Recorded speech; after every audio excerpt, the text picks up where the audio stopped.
Good evening, everybody, and welcome to the Absolute Football Podcast, Absolutely EFL show, the show dedicated to everything from the EFL Championship, League One and League Two. I mean, this is the fourth one I have hosted now, but it's another season review time. This time we do have everything that happened in the season from League Two. So I brought some League Two experts with me because, don't get me wrong, I'm looking forward to League Two next season. But I've spent a whole 3 years down in the National League, so I had to bring some experts along with me. So, Aaron, I weren't including you on that one, I'm joking. Aaron, how are you and how's your week been? Yeah, I'm good. I'm happy to be here on stable internet for Touchwood after last week's episode. So yeah, I'm really happy, really excited to kind of put the bookend chapter on a very, very exciting League Two season, and yeah, I'm happy to be here.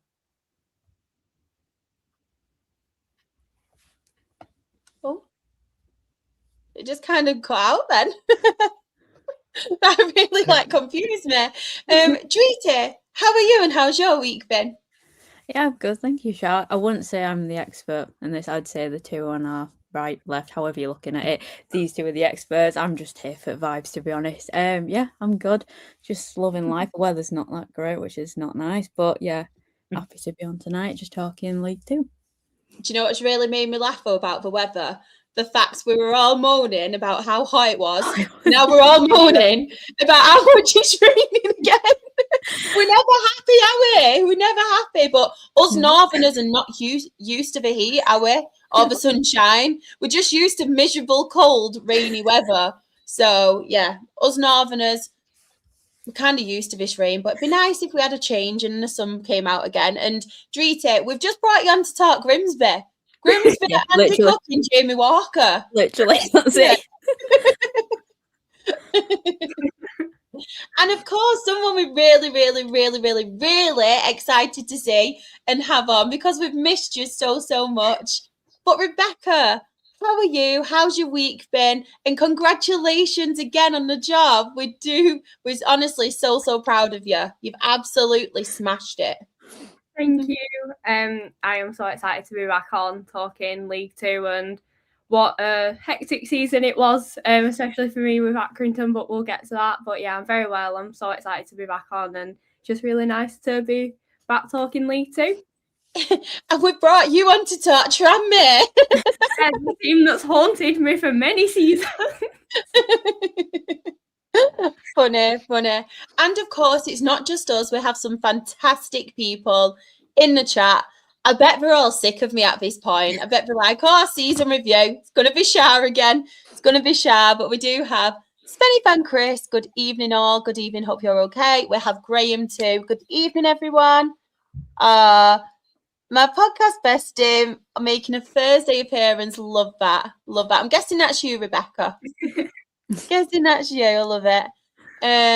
Good evening to the panelists, Shah, Aaron, Drita, and Rebecca. Hello, Chris. Hope you're okay. Hope you're okay as well. I'm going to have to put my specs on soon because I can feel myself getting a migraine.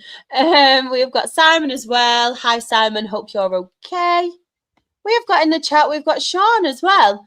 Tranmere haunting teams, including Rochdale. Yes. Yeah.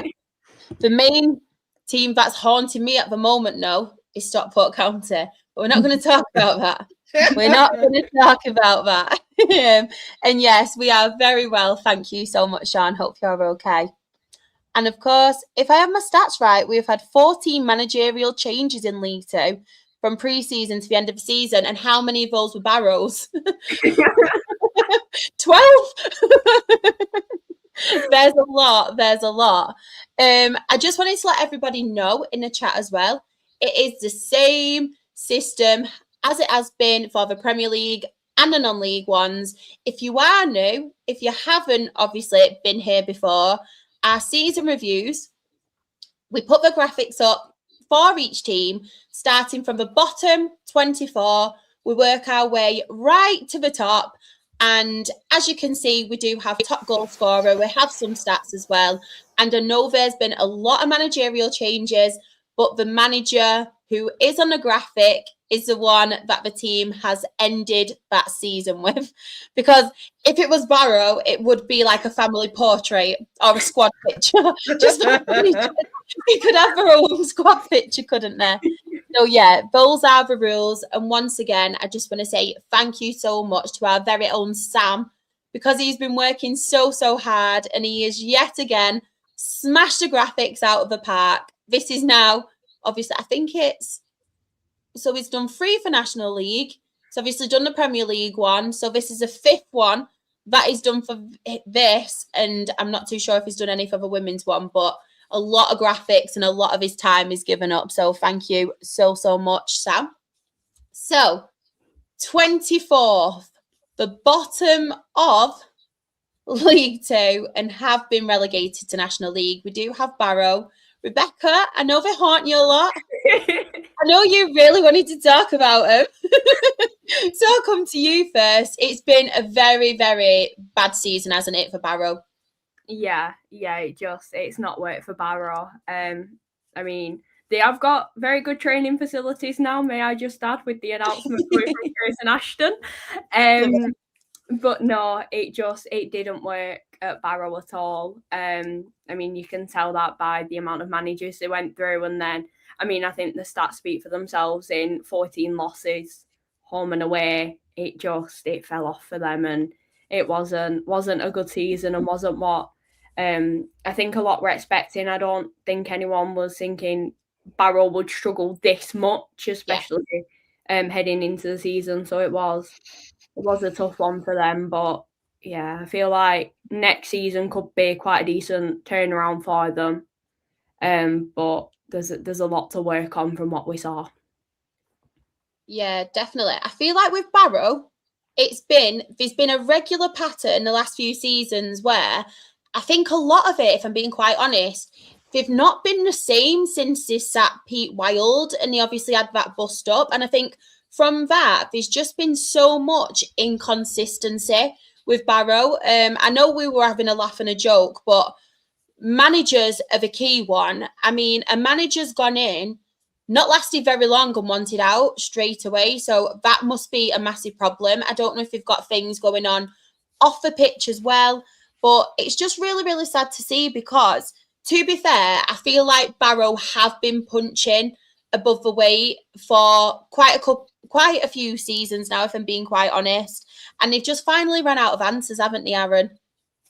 Yeah, I think so. And I think you kind of hit the nail on the head there. Like, you know, you can only have stability on the pitch if stability comes off the pitch, you know, and like you can't build any type of progression if you don't give your managers time. And I think there's a difference between not believing in a manager and not necessarily giving a manager's time. And I think quite a lot of these managerial appointments at Barrow have come from them not just wanting to give a manager time to settle in and find a play style. And I think that's you kind of get what you deserve if you're not prepared to do that a little bit. But you know, like look at that, for instance, the top goal scorer with 7 goals isn't even their own player. Is a player on loan from Walsall. So you know what I mean? They don't have goals from a permanent player of Barrow, which is really like important as well. So yeah, I think it's kind of, when the instability off the pitch is so weak, it's kind of to be expected, really. No, I completely agree. And what, Luke? Our manager's leaving us. What? I'm joking. It's all our bloody sin. That's why I've been so quiet on Twitter. I've come off it because I'm just sick of seeing it. And then I had Claire on Monday, right? Before we even got to talk about Rochdale and the fantastic season we had, she came in and told us that Jim was leaving. I was like, thanks. That pissed on my parade. literally.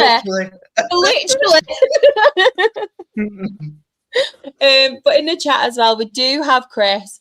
He has put Barrow, though Isaac Fletcher would do decent after his time for Barrow from Spennymoor, but injuries have hampered his season while Barrow struggled. Yeah, That's really, really true. Like I said, I just feel like we've run out of answers a little bit. And when there's no consistency with managers, I just feel like that is a massive problem. But we will move on to the next team. So 23rd, we have Harrogate Town. Dreety, I'm going to come to you first on this one because I'm pretty sure all of us had in our predictions for Harrogate Town to obviously be relegated. I feel like every season it's just getting closer and closer for Harrogate, isn't it? And then the time has finally come. What were your thoughts on Harrogate Town this season? I'm guessing you were expecting it with us all predicting it. Yeah, I said at the start of the season, I do think it's going to be time for Harrogate. I feel bad because they are a local club to us, but yeah, they're not my favourite team to play against. I'm glad I'm not playing against them next season. Thank God. They were honestly like our bogey team. But yeah, it's just not worked out for Harrogate. I think they have lost quite a few key players over the past couple of seasons, not just this season. And I think they have probably one of the smaller budgets in the league, so that's obviously going to be a factor as well of like trying to stay competitive amongst some of the other teams who have got promoted or teams who've come down from League One. Like, it's very competitive in League Two, and I think anything can happen. I think we saw that this season, but yeah, it is a shame to see a team like them get relegated. But I feel like if they get the right backing behind them, like the fans and people like that, I feel like they could be back in the Football League one day, maybe not next season, because like I said, I think every league is just so competitive, but they need to, like the home, you see that the losses, 16 losses at home, you're supposed to make your home ground like kind of like a fortress and like a place where teams will be worried to go and play at. So they need to change that next season. I think they need to get a top goal scorer who's not going to score more than 5 goals, because that's even that as well, it's just a bit poor from them. No, I completely agree with that. And I feel like, to be fair, Harrogate never, ever recovered from the poor start they had. And they spent most of the full season in the bottom two, haven't they? As we mentioned, massive problem when you've got 2 top goal scorers. They both score 5. Obviously, Duke McKenna and Jack Muldoon. So that is a massive, massive problem for them. Just looking, like we were saying, at the losses as well, that's 27 losses, and it's crazy, isn't it? And as we've said, I feel like season after season, and don't get me wrong, with Harrogate, similar to what I said with Barrow, I feel like we've done brilliant. Obviously, punching above the weight again, like I said, in League Two. And I feel with Harrogate, it has been like each season it's got that a little bit worse and a little bit worse, and they're getting sucked closer to the bottom again, aren't they? But then they manage to find something and they manage to obviously get themselves out of it. But it just wasn't for them this season, was it, Harrogate, Rebecca? No, it wasn't, and it just felt like they couldn't get going. And I feel like you said, like from the start, it just continued. Really, I mean, I think we played them twice in a really short space of time, and within that, it was clear to see, although they're such a lovely club, they are such a nice team, like great people there, but it was just, you could see that it just wasn't working again, and it was such a tough one to see, because it's like, you never want to see a team struggle, you never want to see a team going down unless it's like a rival and you absolutely despise them. But it's like, when you think of it, it is just one of them where, like you said, it's always been a bit difficult for Harrogate, and I think we all had them predicted to go down. It is just, like we said, they just couldn't get going, and it affected the season. Yeah, definitely. I'm just going to quickly go to the chat now. So Lucas put, looks run out for Harrogate, punched above their weight for long enough. Same ordeal with Barrow. Yes, completely agree with that one. Harrogate, the Weaver family don't help themselves by maybe not getting a new manager in or something, massively struggled. That is true. I feel like they're very loyal, aren't they, to obviously the family member. So I feel like sometimes they do need that change, and maybe a change will obviously be good for the football club, but at the same time, they're just showing the loyalties, aren't they, to family, which you kind of want as a family, because you don't want any awkward family parties or any awkward Christmas dinners, do you? But when it comes to running a football club, maybe change is good for them. Yeah. We have Graham as well. Also, the combined name of Duke McKenna Muldoon sounds like a posh Scottish royal until I say it. And Chris has pointed that one out. He used to play for us, to be honest. But yes, Muldoon. Muldoon. Can't help it. I can't help it. But next up, we do have Crawley Town. So I'm going to come to you first, Aaron. Crawley Town, they finished in 22nd. What were your thoughts on this? Were you expecting them to have a season like this?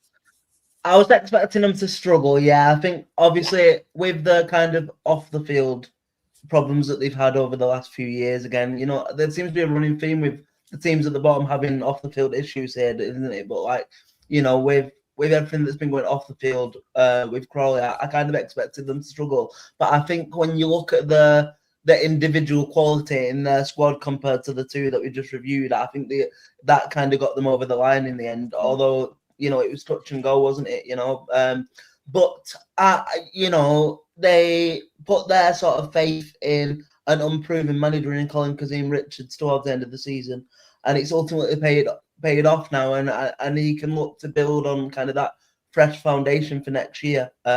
Because I do think Crawley are one of them teams where that probably the expectation of the fan base is a little bit higher than just constantly battling relegation every season. So yeah.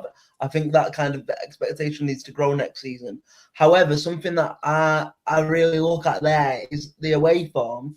They conceded 40 goals away from home and only scored 18, whereas at least at home it was very tight. You know what I mean? They didn't score a lot of goals, but they didn't concede a lot of goals either. So that's probably what kept them up in the end, because if they were just relying on that away form, conceding 40 goals away from home is ridiculous going, really. So yeah, I think they got lucky, but I think they can build on the platform now and hopefully have a more successful season next year. No, definitely. I completely agree with that. And the only problem I think with the home form is they needed to turn a few more of them draws into obviously wins, didn't they? Like we were saying, you've got to make your home like your fortress, like Dreety was saying. And to be fair to them, like you said, Aaron, they seem very difficult to obviously beat at home, but they just needed to turn a couple of them, in my opinion, into obviously those wins. But I know there's been a lot of talk in recent seasons as well. I think it's probably the same now about the ownership when it comes to Crawley. Yeah. I know a lot of Crawley fans aren't happy with their ownership, are they? So maybe that's another problem, because I know there were a lot of red flags when, obviously, is it still Wagme? Yeah.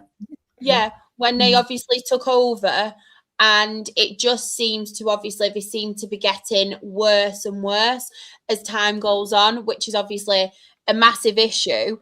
But one person who I am really happy to see, obviously, on the graphic is Harry McCurdy. I don't know if anybody else agrees, but I absolutely love him. I love his personality. I think he's really, really quirky. And from his Swindon days, I think he's, sorry for swearing, a massive shit house as well. And I honestly love a personality like that. And he's one of my, obviously, kind of like favourite players in League Two. And obviously, he's come in, he's scored 8 goals, but even 8 goals isn't enough, is it? I'll come to you, Dreety, on that. 8 goals isn't enough, is it? And they need to be doing better, and they need to be scoring more goals to obviously win them games. 100%. I think even seeing that, like, Harry McCurdy is a name that a lot of fans, especially of lower league football, will know of, and you think he's probably going to be that one person who scores like over 10 goals, 15 goals a season, but he needs to get that service into the box, and I think that's what probably they struggle with this season.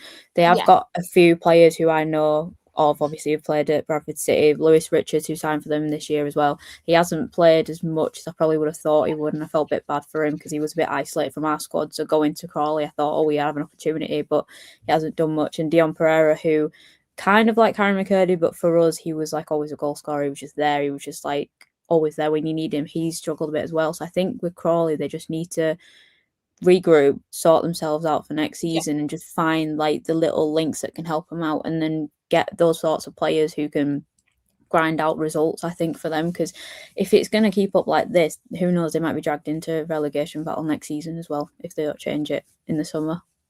No, I completely agree. And one thing that I wanted to ask as well, I'll come to you on this one, Rebecca. Like, we've obviously got there Colin Kazan-Richards, who we all know has been a fantastic talent. He's been a fantastic player.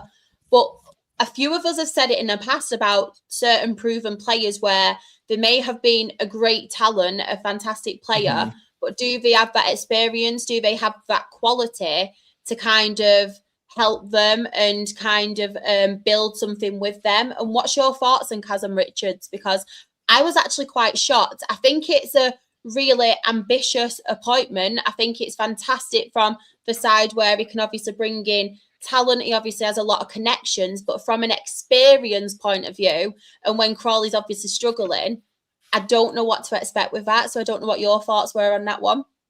Yeah, it's like you said, it is an interesting one because when you look at it, especially this season with Crawley, how difficult it has been and how close it did end up being at the bottom at the end of the season. I mean, they came to us their last away game at season, incredible performance from them, 3-3. Like, you could see the fight in them, and you could see Kazan-Richards, like, you can see what he's done with that team and you can see what he can do. But it's one of them where when you think of it, it's like the experience of League Two and where they currently are, it could be quite difficult next season to see what can happen. I mean, I think summer will be massive to see if he's able to draw in any recruitment and see what they can seem to build with. And I feel like that is where we're going to be able to see what Crawley we could get and what we could, once he's got like a proper full stamp on that team and been able to be like, right, this is what I want to do, this is how I'm doing it, and then we can sort of see whether we will see an improvement or not. But it was I think it's one of them, it's a risk that could well pay off for them. Yeah, definitely. The thing that kind of worries me with Crawley as well, I know we've obviously mentioned like the lack of goals. We've obviously mentioned, looking at the losses, it's not very good there and turning those points into wins.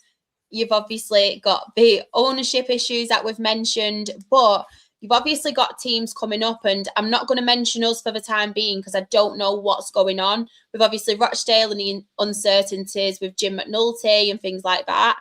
But you've got the likes of York City, and we've seen in recent seasons as well, those teams that have come up from National League, they've really took a stamp and they've kind of not really struggled in League Two. They've kind of done better and they've done really well. So I think that's also a worry for the likes of Crawley, and we're obviously going to come on to next the likes of Tranmere, because we're seeing teams from the National League come up and they're having very good seasons and quite consistent seasons. And I think that's what we're seeing now. There's not much of a gap, is there, between obviously some of the teams in non-league and teams in League Two. So I think that's another thing that the likes of Crawley and, like I say, Tranmere, we will get on to, need to be a little bit like, they need to be worried, in my opinion. And being quite honest, they really need to like try and get themselves in a stable position now, because I feel like they're just regressing each and every season, aren't they? I think the picture financially can be different and play a part. Definitely. Because obviously we were speaking about York's early summer business off air, and you know it's very well reported that the man behind York has a lot of money, so they're going to come up and give this division a good crack next year, whereas I'm not privy to Crawley's finances, but I would imagine that they've probably not got that level of finance. So then it's kind of like an uneven playing field, isn't it, for the teams that are trying to survive and close that gap, when you get teams come down that will splash a bit of cash. So I think that's really interesting. Yeah, it's going to be really interesting to see. Yeah, definitely. Before we do move on to obviously Tranmere, who I have mentioned, Rebecca, that'll be your moment. But I'm just going to leave you a second to kind of think about what you want to say about Tranmere. Your adopted team, not my choice. But we do have some comments, obviously, on Crawley in the chat. So Luke has put, thank God Crawley stayed up. Nice local teams for us that come down. I like you thinking, Luke. I like you thinking. Graham, Crawley, most famous for being near Gatwick Airport. That's true. And obviously Harry McCurdy. What personality. Crawley need to pull themselves out the water, see the reef sponsor. Need improvement massively. I like that. Like it, Chris. Good one. The water link with the word reef sponsor is APT given out. Yeah. Great. We've got Sean as well. If you need a keeper next season, Shah, I can suggest some. We need a bloody manager first, Sean. Never mind a goalkeeper. I mean, no wonder Jim McNulty and everyone was saying Ollie Watt must go into a higher division, because what's the betting he'll end up going Stockport with Jim? You know that's going to happen. You know it's going to happen. Anyway, we're not talking about Jim McNulty. We have a Jim McNulty podcast. We're not League 2 yet. We're still National League, like in the season review. So no Rochdale talk. It's like, have you ever played FIFA career mode when the calendar ticks around in like late July and then the leagues get updated? That's basically what this is now. We're waiting for the league to update. Exactly. It's not updated yet. We can't talk about day off at the moment. If Crawley get off to a slow start next year, they could be in big trouble. That is true. That is true.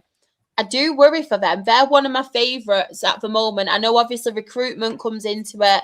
We'll see what happens. It's going to be obviously interesting to see what happens across the whole like summer and stuff. But at the moment, they're one of my favourites to obviously go down. But it might change. You never know. You never know. Click that in case they go and win league. Yeah. They're 100% pissing it now. Losing becomes a habit for teams in the bottom 8 of League 2, whereas promoted sides from the conference have that winning habit and take it into the next season. That is true. That is true. The Tranmere podcast correspondent is ready. Yes, she is. She is. That's why I was after her. She couldn't wait. She couldn't wait. Have you got any managers spare? Colin Calderwood's available. I'm all right. Thanks. Luke can have him. Evening team, EFL season reviews. We are cooking. We are cooking. We are cooking. And yes, Sam, the wonderful man. But somebody who isn't as wonderful because he didn't have a very good season. Got a new manager now, though, in Darryl Clark, haven't they? But we do have 21st Tranmere Rovers. Who shall I start with? Rebecca, I know you've been to Tranmere Rovers since we've known each other about 74 times. Yeah. What were your thoughts on their season? Well, I mean, seeing Charlie Whitaker as top goal scorer, I think everyone knows. I talk about him so often. Yes. When we played Tranmere and he walked past me, I was working the match. I was like, "It's Charlie Whitaker." But no, I think it has been a very, very tough season for Tranmere, especially off the pitch as well as on it. I mean, it has been such a tough one for them. There's been loads of like different talk going on online about them, so much unrest amongst fans in regards to managers and just the way that they were playing. And it was a very tough season for them. I mean, for Charlie Whitaker to get 10 goals in, I think it's his first season with Tranmere, was incredible. And I do think the recruitment in summer was actually quite good, and the way that they were able to try and build a team. But again, it was such a difficult one for them, and there was so much unrest, and they just weren't able to get going with how much was being said about them everywhere and how much there was in terms of change with them as well. So it was a tough season for them. I'm very glad we didn't have to play them about 18 times this season. We only played them twice. So I was very happy with that.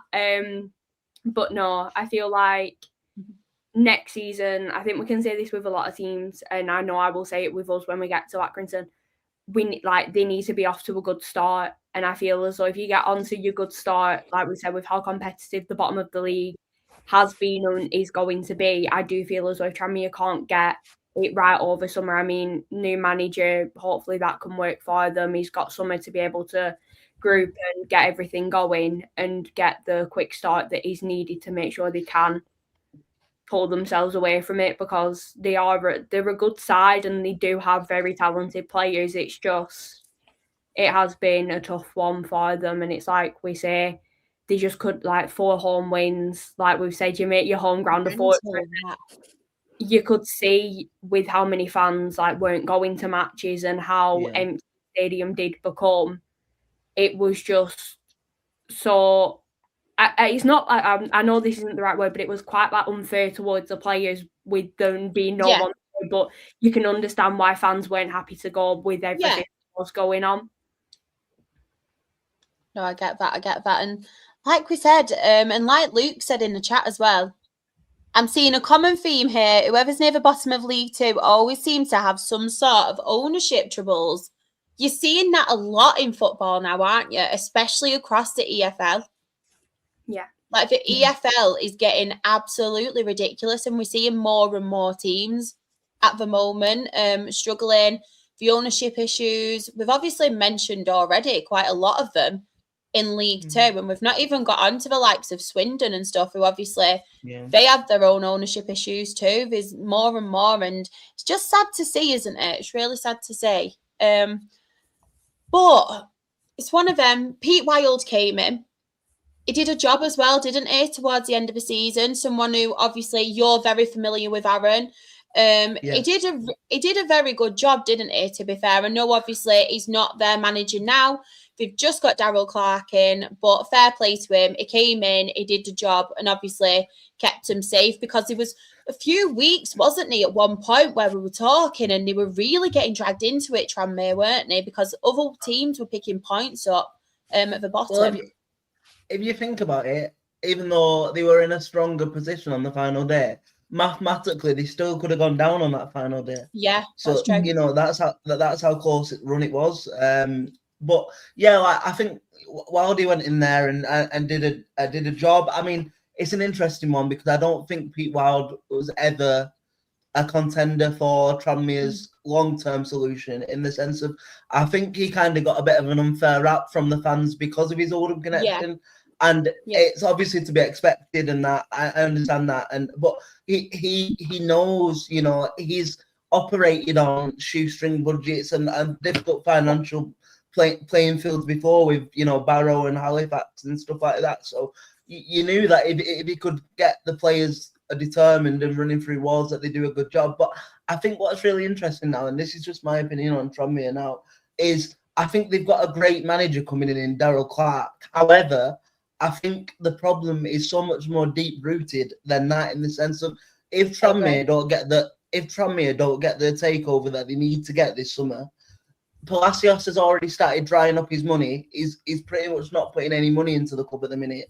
The season tickets are all at an all-time low for I think it's about the previous 15 years. So they're not going to have a playing budget, and if you don't get a playing budget, you can't sign players. So that takeover is vitally important, I think.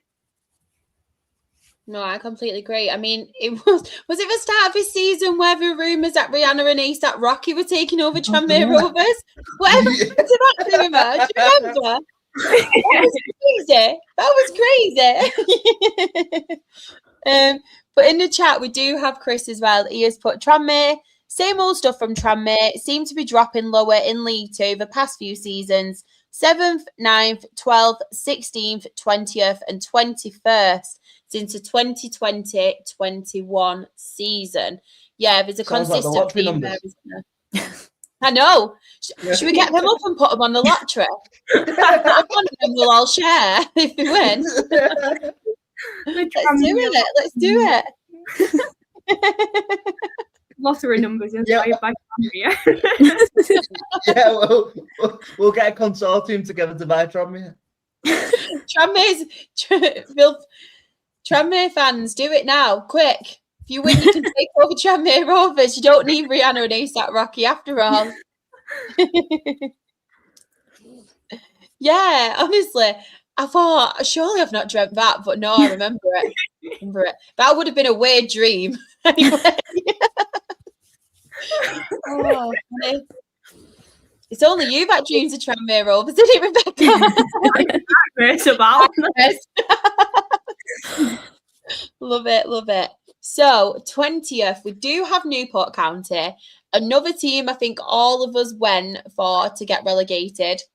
Treat it. They just managed to stay up, to be fair to them. But it was a little bit, at one point, we all did think Newport were going down because they were in the bottom two for quite a while, weren't they? They were getting sucked into it, but then they did start to pick up their season.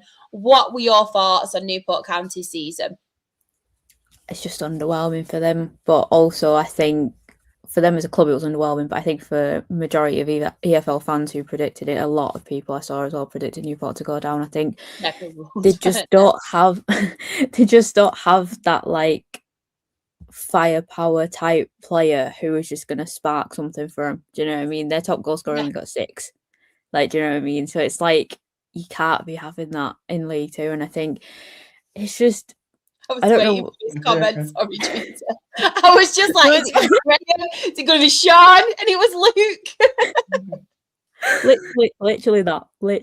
It's just, it's not worked for Newport, has it really? And I think they're like, you look at the stats there as well, like goals conceded. What is that like? I can't do maths. What is that? 77? Is that 77? Yeah. Thank you. Can't do maths. 77 goals conceded. That's ridiculous. That is, and I just think defensively they need to like figure something out this summer, honestly. And I don't know with Newport. I think every time I looked at the table, I was like, oh, they're going to get sucked into relegation. Oh, they're going to get relegated. Is my prediction going to come right? And then they come out of nowhere and then win, and then they're just like up again, and then they go down again. It's like, I don't know. I think they need to be a bit more consistent. And like you look at the stats, well, the wins 6 home, 6 away. It's like very evenly matched. And I think they need to have that something to help them like win those games and get them over the edge, and then turn those tight games into wins to help them out next season. Because if not, they're going to be sucked in again next season, and then who knows? They might be relegated if they don't find something from somewhere. Like those stats aren't good at all for a team of that sort of club. No, I completely agree with that. They spent more time looking down than they have up, haven't they, in recent seasons, Barrow? And I feel like, and they had a good cup run, didn't they? Not that long ago, they drew Manchester United, did fantastic there and everything. But I feel like they are another team, similar to what we've said with Harrogate, obviously, similar to what we've seen Barrow the last couple of seasons, similar to obviously Tranmere, where they are the ones that people are predicting to be near the bottom every single season now, and they just obviously regressing. And like I said for Tranmere, like I've said for Crawley as well, I feel like with Newport, if they don't make changes, if they don't obviously bring in some quality as well, because like we've said, they've conceded a lot of goals, but they've not scored that many goals either, have they? So they're conceding quite a lot, but they're not scoring. And I think that is a massive problem. And I feel like with Newport, it could possibly be another season next season if they don't get any recruitment right, that they could be in the same situation. Do we all agree? Yeah, I think with Newport, though, I think just to balance the board a little bit, I think when Christian Fuchs came into the football club, everyone was like, that's such a risk at the time that they appointed him, and everyone kind of wrote him off a little bit. So I think he deserves a bit of credit. He did all right, didn't he? Yeah, kind of galvanizing that squad. But also, I don't think you can talk about Newport without talking about the season that Bobby Camwell ultimately ended up having. His goals in the last 3 games ultimately saved them from the drop. I mean, he scored 2 absolute screamers against us when they beat us at a Rodney Parade. I think it was 3 games from the finish, and he is. You were talking about a bit of a bright spark, a bit of a difference maker, Driti. I think he is probably that for them, but I think he will go to a stronger EFL outfit next year, and I think that's the problem. Anytime a team like Newport gets a promising player, they get snapped up and taken elsewhere, and that's the problem you've got, isn't it? I completely agree. Rebecca, have you got anything to add on Newport? Have we said it all? I think it's all been said. I mean, when you look at how many goals they conceded, can I just say we added 4 to that? I was quite proud of that. To Newport on a coaches. That was like a stab in the chest and you twisted it as well. It was only revenge because they beat us at ours. Really ironic. But yeah, I feel like it's just been it's not been great, and it could continue to not be great for them because we have seen them struggle a bit last season. This season, it was quite one of them where they were in the bottom two for that long. I think, like we've already said, everyone had them to go down, but they were able to just about turn it around. And yeah, it's going to be, I think we'll say this for every team within this area of it's going to be hard next season because of how competitive it's going to be, and it's only just going to get more competitive. So yeah, it'll be an interesting one. So next up, we do have in 19th, Shrewsbury Town. I do want to quickly speak about Shrewsbury Town because Gavin Cowan is obviously somebody I know from non-league, and obviously his managerial stuff in non-league. And I want to say, since he came in, I think he's done a fantastic job with Shrewsbury, because I genuinely thought they were in trouble, to be honest, Shrewsbury. And just looking, and what really did strike me about this graphic is obviously the 2 goal scorers. Your top goal scorers have 4, but how many goals they have obviously conceded away from home. So obviously the 42 goals away from home, and they're just not scoring enough. Another one of those teams where they just don't seem to be scoring enough. They just need to be that bit more clinical. They need that bit more quality as well. But like I said, since Gav Cowan has come in, I think they have really done a fantastic job, and credit to him as well, because I know there were a few people obviously not sure about the appointment and the step up for him. But yeah, I think he will be a really, really good manager for Shrewsbury Town if we just give him a little bit of patience and a little bit of time. I don't know if anybody else wants to speak about Shrewsbury in their season. I think the positive for Shrewsbury next year is I think they've got quite a young squad. They've got some players in there that have got young and potential to grow, and that's probably what you need when you're a team that's kind of just survived the drop and you're looking to rebuild. And and yeah, I think obviously the fact that they've got young talent and maybe that they can turn that talent into profit eventually might work for them. Yeah, definitely. I can't unsee that now. Shall I look back at it? I was giving him so many compliments. Give Cowan some time, and I'm sure he'll get them playing better. 100%. We need to give him patience and time. And to be fair to him, like I said, and I'm not just bigging him up now because he's staring into my eyes at this point. But I'm leaving that up. But to be fair, I just think with him, he does have the potential to take them to the next level. I think he's something and somebody who can obviously build a team. We've seen what he can do in the league below, and I just feel like with him, he really can change it around for Shrewsbury as well. So yes, very, very impressed with him. But honestly, that made me laugh. Freya. But yes, it is a massive, obviously, downside, that 4 goals. Just need a goal scorer, don't they? Just need a goal scorer. Oh, there you go, Rebecca. So Gavin Cowan with me, and then yeah. Nice. So next we do have Cheltenham Town, another team that, to be fair, we're all very, very worried about. They have seemed to do better. Obviously, we've got Steve Cottrell in, but can we just obviously recognise the fact that we have gone from two goal scorers in a position obviously below them scoring 4, to obviously Isaac Hutchinson scoring 15 goals. So obviously very, very good effort from him. But Cheltenham Town, who wants to get us started with Cheltenham Town? I'm happy to. I don't mind. Rebecca. I mean, Again, I think that we'll be saying this. Well, we have said this for quite a few teams. The issues that Cheltenham had off the pitch at the beginning of the season. I know they did a protest against us quite early on in the season, and the turnaround that they have had has been quite I can't remember what is that. It has been good, and I mean they were able to, and I think we'll say this quite a lot. 9 wins at home. It's still not as what you want. It's still not the stats you want, but compared to the ones that are lower down within the league, you can tell that they were able to turn it round at home, and they were able to get the fans on their back and in a positive way, not as negative as it was at the beginning, and like have that support and be able to try and make home as much of a fortress as they could do. And I feel like that is what massively helped them. I mean, when you look at like goals scored and conceded, it's always going to be, it's quite a tough one when you look at it for a few teams. But I mean, 28 goals scored, only 33 conceded at home. It just shows the home form was there for them.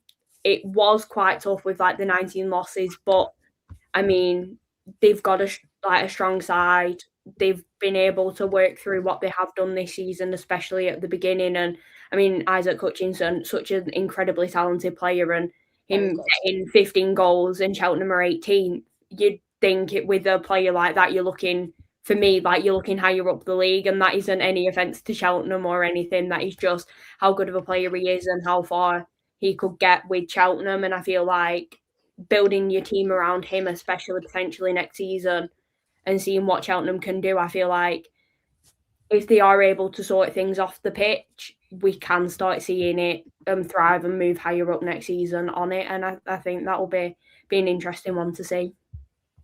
No, I completely agree with that. I think as well with Cheltenham, what really surprised me was on their day against the teams above them, I thought they really did show up. They really did get results, but they were so inconsistent around the teams in and around them. And I think that's one thing they were really, really lacking, because they actually did have some decent results against some of the big teams, Cheltenham. And it's just a shame they obviously couldn't have got more points against the ones, obviously, that they should be beating. But yeah, to be fair to them, like we said, they really did. And it shows it as well, like you said, Rebecca, with the stats.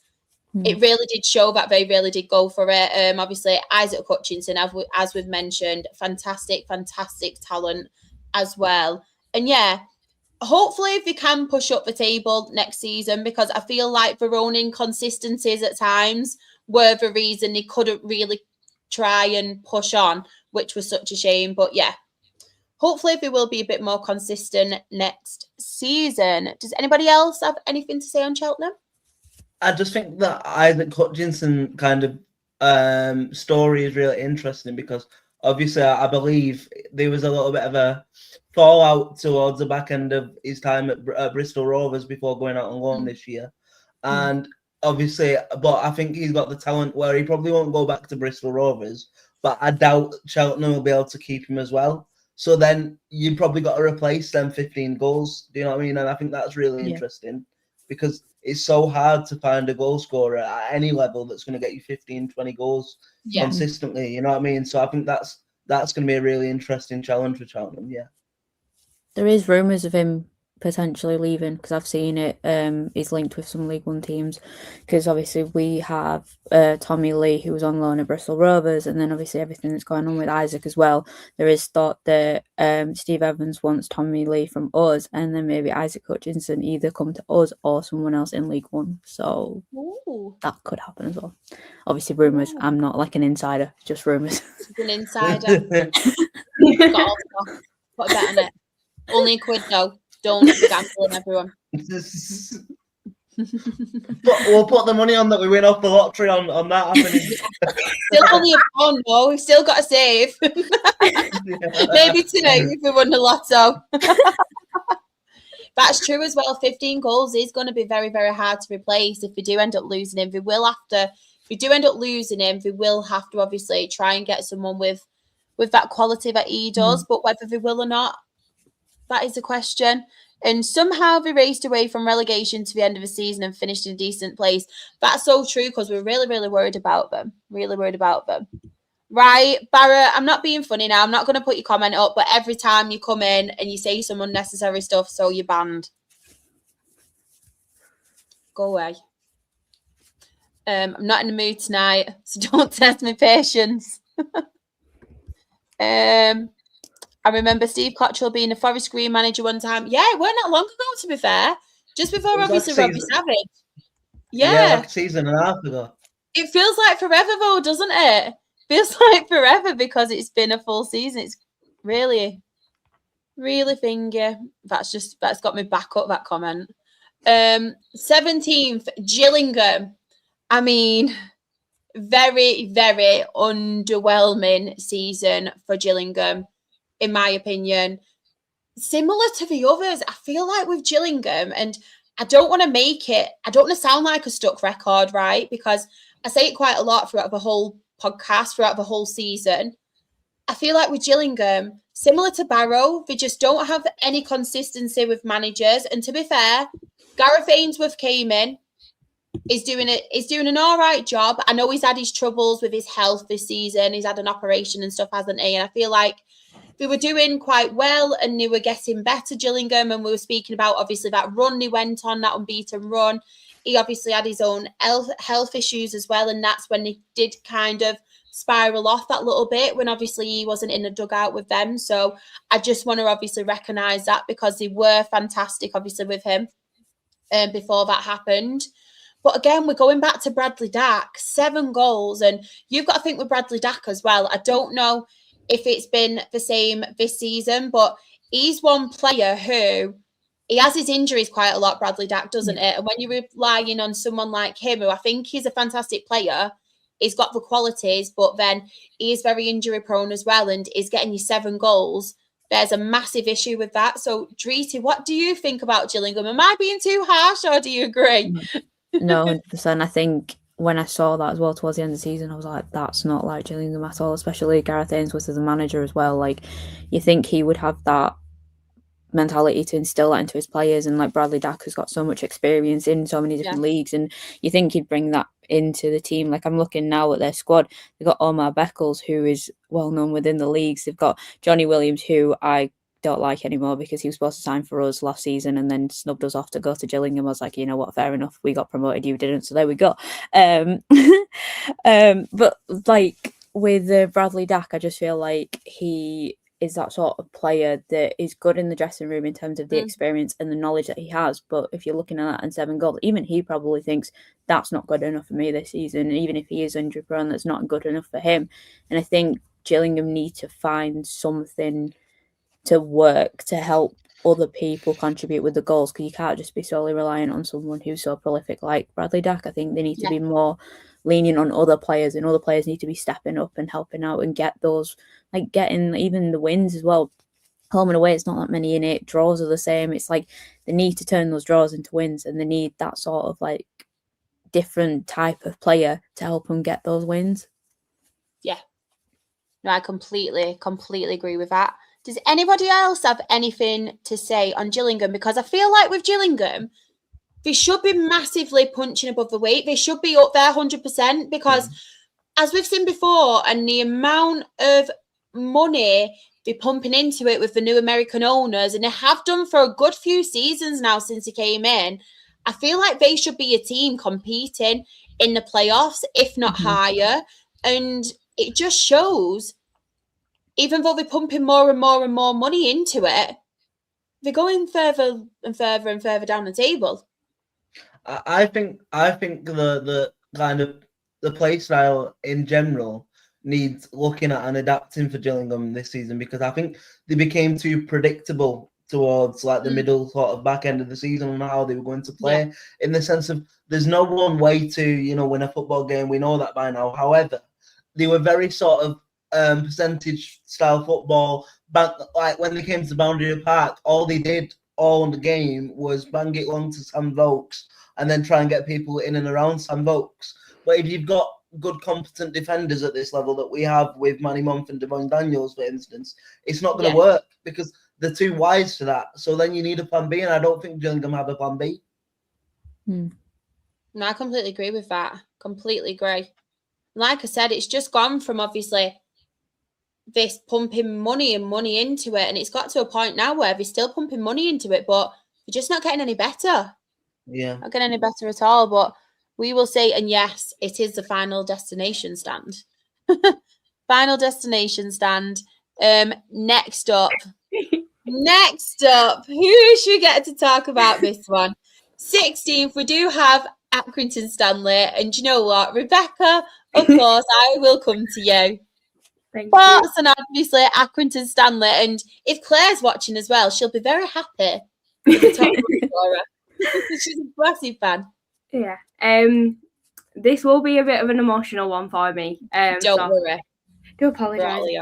Don't apologise. So yeah, it was a season of like 3 sections, I'd say.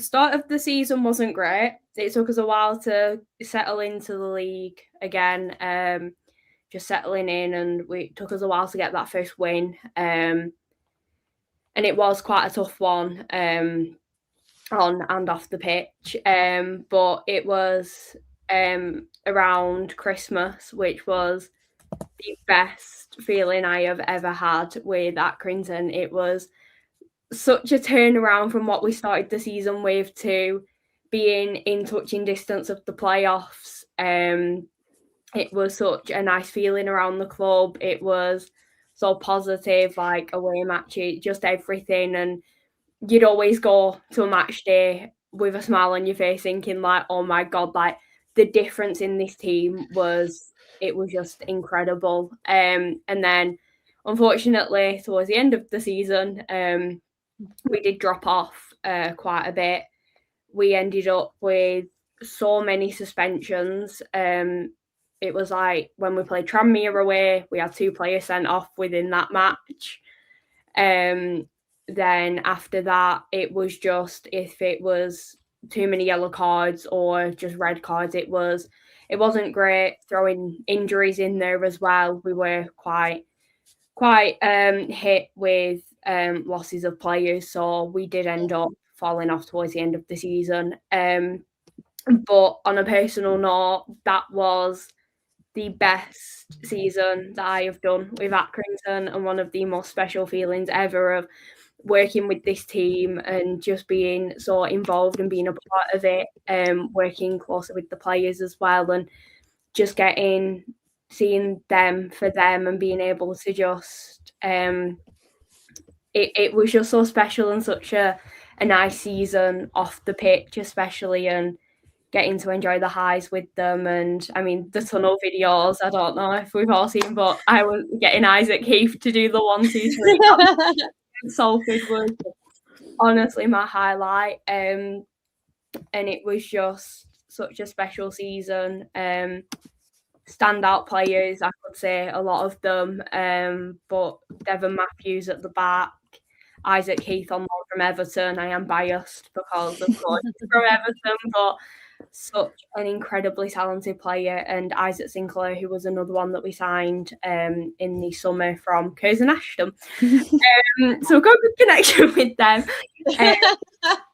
But no, it was so nice. And yeah, it was a dream come true working for the club, being able to enjoy every moment with them. And yeah, it's just been a chaotic season, been one that I've achieved so many goals and so many of my dreams, and yeah, hopefully can carry on next season and see them do even better, because they've got the squad to do it, and we know that with what we saw over Christmas and what we got to enjoy. I mean, beating Salford at home live on Sky on a Thursday night was one of the wildest things that we've seen, but it was so special. And just, yeah, it was an interesting season, a very acky season. I think that's the best way to describe it.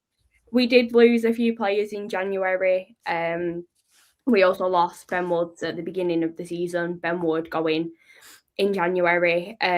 So we did see a few gaps appearing at times, especially with like Tyler Walton being injured. But the togetherness of that team is something that I will always remember, and it was always so special of going in for filming, just seeing the lads for them and just being able to work with them. It was honestly so special, and I can't thank them enough, and I cannot wait to be following them along from a bit of afar next season. But yeah, it's been very special. And in terms of leading goal scorer, there was about 5 of them up for it towards the end of the season, because Josh Wood scored 2 goals against Crawley. Yeah, he did. Heading to the last game of the season, if he'd have got 1, he would have been joint top goal scorer, which was very eventful. But yeah, finished the season, unfortunately, with a defeat to Oldham. But again, for me, You, Warren. Sorry. To be honest, the score didn't mean anything to me. It was the last match I worked. It was a very special one. Connor Grant, which is the shirt I'm actually wearing, my favourite player, give me a shirt at last game, and it was just really special. And yeah, I can't thank the club enough. And it's been tough. It's been tough saying goodbye, but I know they'll be on for amazing things next season, and I'm very lucky to have been just that bit a part of it this season. Love that, and we're incredibly proud of you as well. And one thing I didn't know, you're doing it all on your own. You're getting back into the North next season, Rebecca. You go, girl. But no, bless him, Luke. Hope you can get Curzon Ashton back into the National League North, Rebecca. Yeah, we're all massive Curzon Ashton fans on and on League Pod, and we were always talking about obviously Curzon Ashton. So it did make us sad when obviously on that final day we did end up getting relegated, but we all have high hopes. So Rebecca, the pressure is on you. Because you're not going Tranmere next season, you're not spending all your time in Tranmere, you can help Curzon. Yeah, it was quite special. So against Crawley, so we've got Devon and Isaac both from Curzon. So after the game, they didn't know the Curzon score at the time, and I was on the pitch with them doing filming last little bit. They both came up to me and asked me what the score was, and I told them the unfortunate result, and we all just stood there and had a moment together of talking about Curzon and how exciting it is about what could happen over the season. And yeah, it's just been, it was really nice and just a little moment, and hopefully we'll be back in National League North, and then I might even be making my National League North podcast debut. You never know. You're always welcome, Rebecca. You're always welcome. But we do have in 15th Fleetwood Town. Does anybody want to talk about Fleetwood Town? No. No one was gonna. I was like, right, number 14. I mean, that's probably for a team that's 15th. That's probably as averaged out stats wise as you can probably get for a team, isn't it? It's pretty consistent, isn't it? To be fair, So yeah, I mean that's getting a call. Sorry, that's incredible. Even Aaron don't want to talk Fleetwood. He's like, someone ring me quick. The fact that they've got 34 goals and conceded 34 at home is pretty mental. But you know, they started the season, didn't they, with obviously Pete Wild in charge there. Yes. Because I think we went there in August, and all I remember from that game, it was 1-1, I think. And I remember I got the most severe sunburn I've ever got from my entire life at a football match in my entire life. And yeah, that's about as deep and contextual as I'm going to give for Fleetwood. So basically, Aaron looked like your top treater. Literally. I did write a few notes, to be honest, on Fleetwood. And what I actually put was they were steady rather than spectacular. And that's obviously what they say, don't they, in the stats. They never looked in danger of relegation, if I'm being quite honest. but also equally at the same time, they never looked that ambitious and they never looked capable of like getting involved in that promotion race, did they? But yeah, I just think it was more a season of steadiness, a season of consolidation rather than try and push on. That was what I said in my notes, and I think you explained it perfectly, Aaron, when you said basically looking at the stats, it's pretty much average, and yeah, it was steady rather than anything else, wasn't it, with Fleetwood? But just in the chat as well, Luke has actually put, same story as Gillingham, should be up there in the playoffs, underwhelming for them. Do we actually think Fleetwood are one of those teams who should be up there in the playoffs, or do you think this is quite a decent finish for them? What are our opinions on it? I feel like maybe on paper, if you would have looked at Fleetwood's like striking firepower, try and say that after a few drinks, at the start of the season, then obviously they got James Norwood from us, didn't they? Who on paper we know if injuries wasn't a thing, he would be one of the best strikers in the division. However, injuries caught up to him, and then they had Graydon as well for a period of the season before he got his move. So on paper, I think they had a lot more firepower in attack than probably came to fruition for them. But really, I think I don't really ever think of Fleetwood personally as like a contender or an outsider. Really, I think they're just steady every year. Yeah. Yeah, that's why I wanted to ask you all your opinion, because obviously with Luke saying that, I didn't know, like, because obviously I've been way down in non-league for a little while. I didn't kind of know what everyone's thoughts were on Fleetwood, because I just had them as one of those teams where they were just, I don't want to sound disrespectful, but they're not kind of up there challenging for playoffs, but they're not necessarily in the relegation zone or in the mix to be relegated. I just have them as like a mid-table steady team. Just there, yeah, literally. Yeah. Literally, I didn't want to sound disrespectful, but I didn't know how else to kind of put it. To be fair, you could probably couple the next maybe 4 teams from like 15th to 11th in this section in that same sort of definition, can't you? Yeah, they're just there. Just there. Literally, like, there, aren't they? Yeah. I mean, we will go on to the next one. So 14th, we do have Bristol Rovers. In my opinion, very underwhelming season for them. Obviously, started off with Darryl Clark. I kind of wanted that to happen. Like a lot of Bristol Rovers fans wanted that to happen. Club legend. It didn't happen for them. Obviously, Steve Evans has come in. And can we say, I know there's some people in the football world, there's a lot of people in the chat who don't really like Steve Evans, but we cannot deny, as a football manager, what he can do, the experience he has as well, and he has completely turned it around for Bristol Rovers. Rebecca, I'm going to come to you first on this one. Bristol Rovers and their season, what do you make of it? They only had 1 draw at home. That's mad. That's incredible. Like 12. Sorry, I don't know why that shocked me so much. Only 1 at home. I mean, fair play to them. But no, I mean, the turnaround that they had was incredible. To get away from the relegation and be 14th and comfortably out of it, the turnaround was really good. I mean, I'm going to come back to it. The 1 draw at home, 12 wins, 10 losses. It just shows that they did really well to turn it round, and they were able to. They got the wins when they needed. Still holding a grudge that they beat us, but you know it's fine. Long trip to Bristol, it was great. But not, and then even away, they were able to make their home a fortress, but it was still.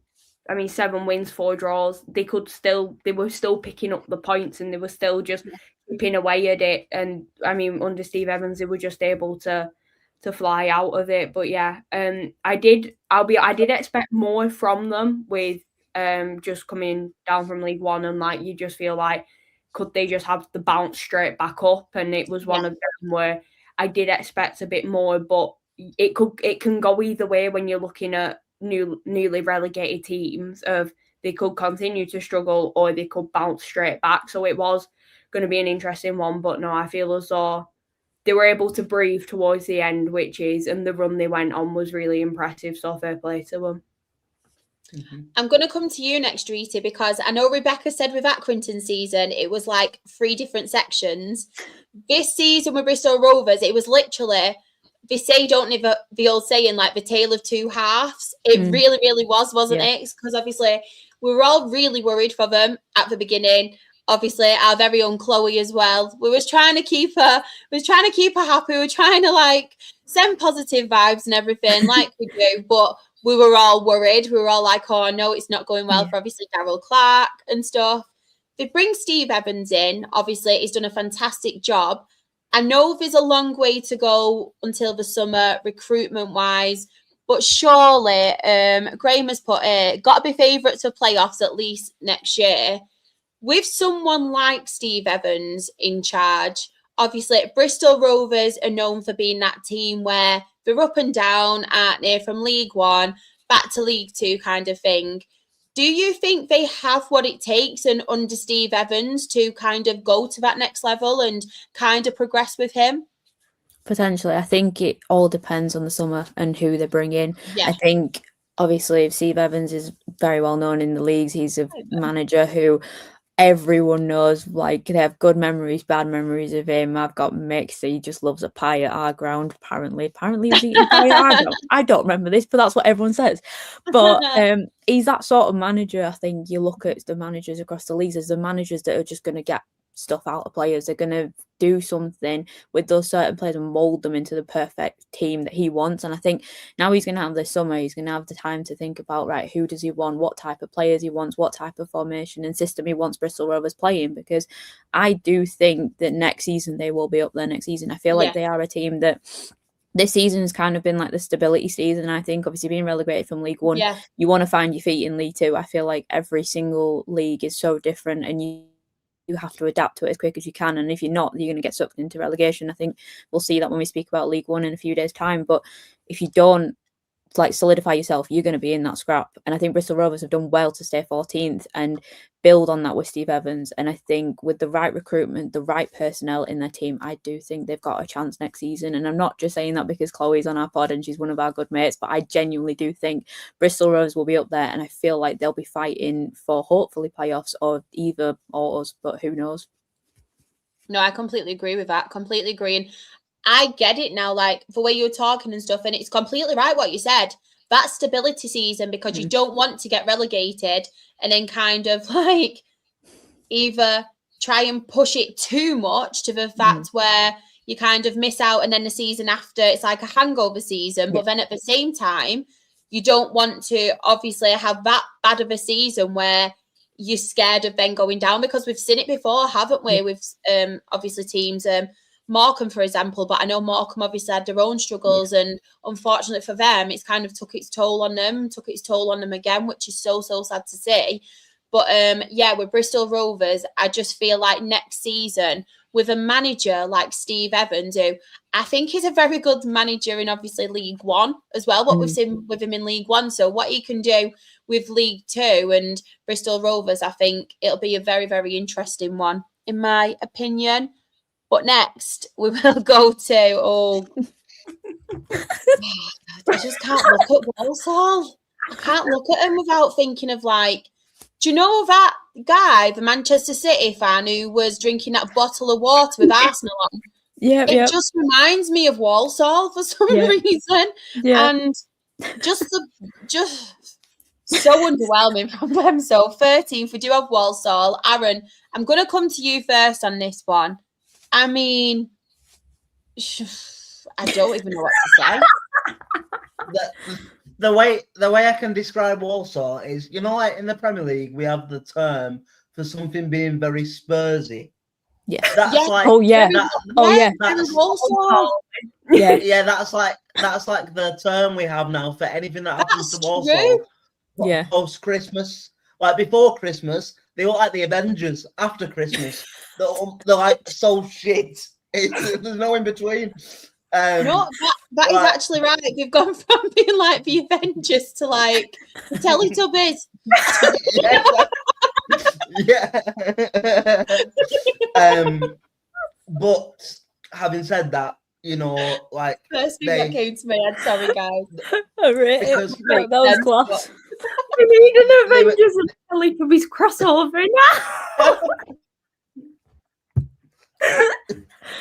Tinky Winky wearing Thanos' glove.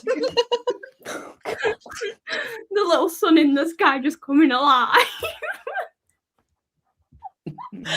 Sorry, Aaron, but you It's all right. Oh, man. get it on the merch. Remember, you Avengers to be Teletubbies. Oh man. I want the cut of the profits for that one. Oh man. Half and half. What was I gonna say then? What was I even saying? I'm so sorry. They've done well to like kind of stabilize themselves, because the cliff that they were hanging off like post Christmas, they could have gone a lot further down the league at various points. So they've done well to stabilize themselves. And obviously Daniel Carnew is one of the best strikers in the league. I think he won't be short of offers, and Walsall won't be short of offers money wise for teams for him in the summer. So probably their biggest challenge, I think, is probably keeping hold of him, I think. So yeah. I'm so sorry. I'm just literally, I'm gonna get on that later and do like a film That was so trailer. good. That was so good. Walsall players from the Avengers. We're playing a five I didn't know. Do you know when something just comes? I think it's the ADHD in me. You know when like something random and you're trying to think of something and you just think Teletubbies. Has anyone seen Avengers Endgame? Because Yes. I've got the perfect scene, right? So after you could do like a bit before Christmas, and then after Christmas, you know, when Natasha Romanoff goes off the cliff because she has to go off the cliff. That's what we can use for Walsall. Yeah, that is true. Like it's a self-sacrifice. A self-sacrifice. Oh, is it Endgame where like all of the people start reappearing from that big wall? Yeah, from the portals. The Teletubbies walking out. Oh. I hope to God there's no Walsall fans in this chat now. They'll be fuming. It's true though. Like, do you know what? Next season, show them this clip of it, and if they're like, "Oh my God, they're comparing us to the Teletubbies here," might go and piss it. Honestly, on the wall. Oh man. Yeah. Honestly, it's so true though, isn't it? Like their downfall is just the pre-match talk was just busy. Honestly, it's a mentality thing, surely, at Walsall, because it happens every season. It's like Eastleigh in non-league are exactly the same. Where in the National League, Eastleigh absolutely smash it that first half of the season, and then it's as if like they panic and think, "Oh no, we can't get promoted. Let's play like Mr. Tumble." I don't know if anyone's seen that clip. Hello, everybody. Oh my God. Oh, this is taking us only on the League 2 review. Will you have us talking about Avengers Teletubbies and Mr. Tumble? We're all just going to start doing British Sign Language now on the podcast. Oh man. I'd love to do sign language on the podcast. So what did you say about Teletubbies? Oh, see, Chris, learn something new. Sorry, Aaron. I don't want to talk about Teletubbies anymore. Because my heart breaks. I don't know whether you've seen them videos on TikTok of like childhood memories, right? But the Teletubby set has been like purposefully drowned and like got rid of completely. There's no like grass verge anymore. There's none of it is left, and it breaks my heart. Oh, lovely.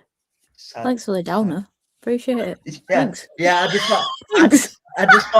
just thought I'd edge it out. I wondered where you were going with that, and then I was like, thanks, Aaron. Appreciate it. What a segment this has been, by the way.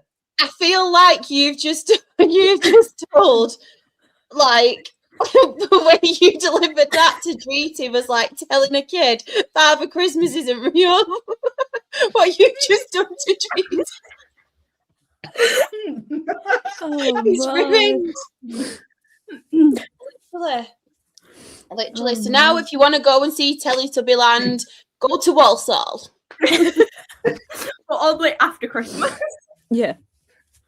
Yeah, Honestly. before Christmas, it's Universal Studios. No, honestly, it's just that comparison is perfect though. Yeah. I know we've had a laugh about it and a joke, but it's absolutely perfect because I just feel like it's a mentality thing. And obviously, Matt Sadler, they parted ways with him, didn't they? Obviously, I know if Sam was here as well, he used to get chuffed because obviously we call the Sadlers Matt Sadler. They had to obviously part ways with him, which was such a shame because last season, before they kind of like absolutely self-destructed, they were doing absolutely fantastic. And I feel like with Walsall, they do have that potential to go but one step further, but it's just as if they can't hack it, and the pressure really does get to them, doesn't it? Which 100%. is really sad to say. As well, you 100%. can see it as like, sorry, could they say become like complacent of like, oh well, we're this far ahead, we've done it, and then it drops off as well. So it's like you can look at it at in different ways of like, right, well, we've done our job up until Christmas. No one's on the same like level as us at the minute, and it can be seen as like, we can just go for a leisurely stroll now in a way. But you, especially in League Two, you've got to keep at it, and you can't have that like mindset dropping away. No, That's exactly what I was thinking of when last season, when they said they won the league by Christmas, when they didn't, and they were just walking away with it, and then they fell off, and then because of us, they went into playoffs. So haha. But yeah, they just honestly, I just don't understand with Walsall. I just don't get it. They've got really good players. Like I'm looking at the list now. They've got Alex Patterson from us. Like for his announcement video, they used a video of him, part of the team that scored, and they were like, "Oh, he can do that again for." I don't know what it was. A bit of a weird video, to be honest with you. And also, Alex Patterson's got 90+6 on his leg, so I was like, "Okay." You, Aaron. She told about the Teletubbies. She's fuming. She's like Wilson Reed now. She's gonna swear in a minute. I promise. No.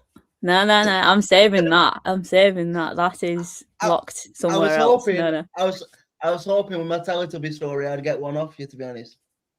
No. I know what you're doing. I've got it all up in here. It'll come one day when I'm having a rant. It will come. I know it will. You'll just end up pulling it all up, and then one day you'll just explode, and you'll be sat there. Like you've got Tourette's. You'll be sat there.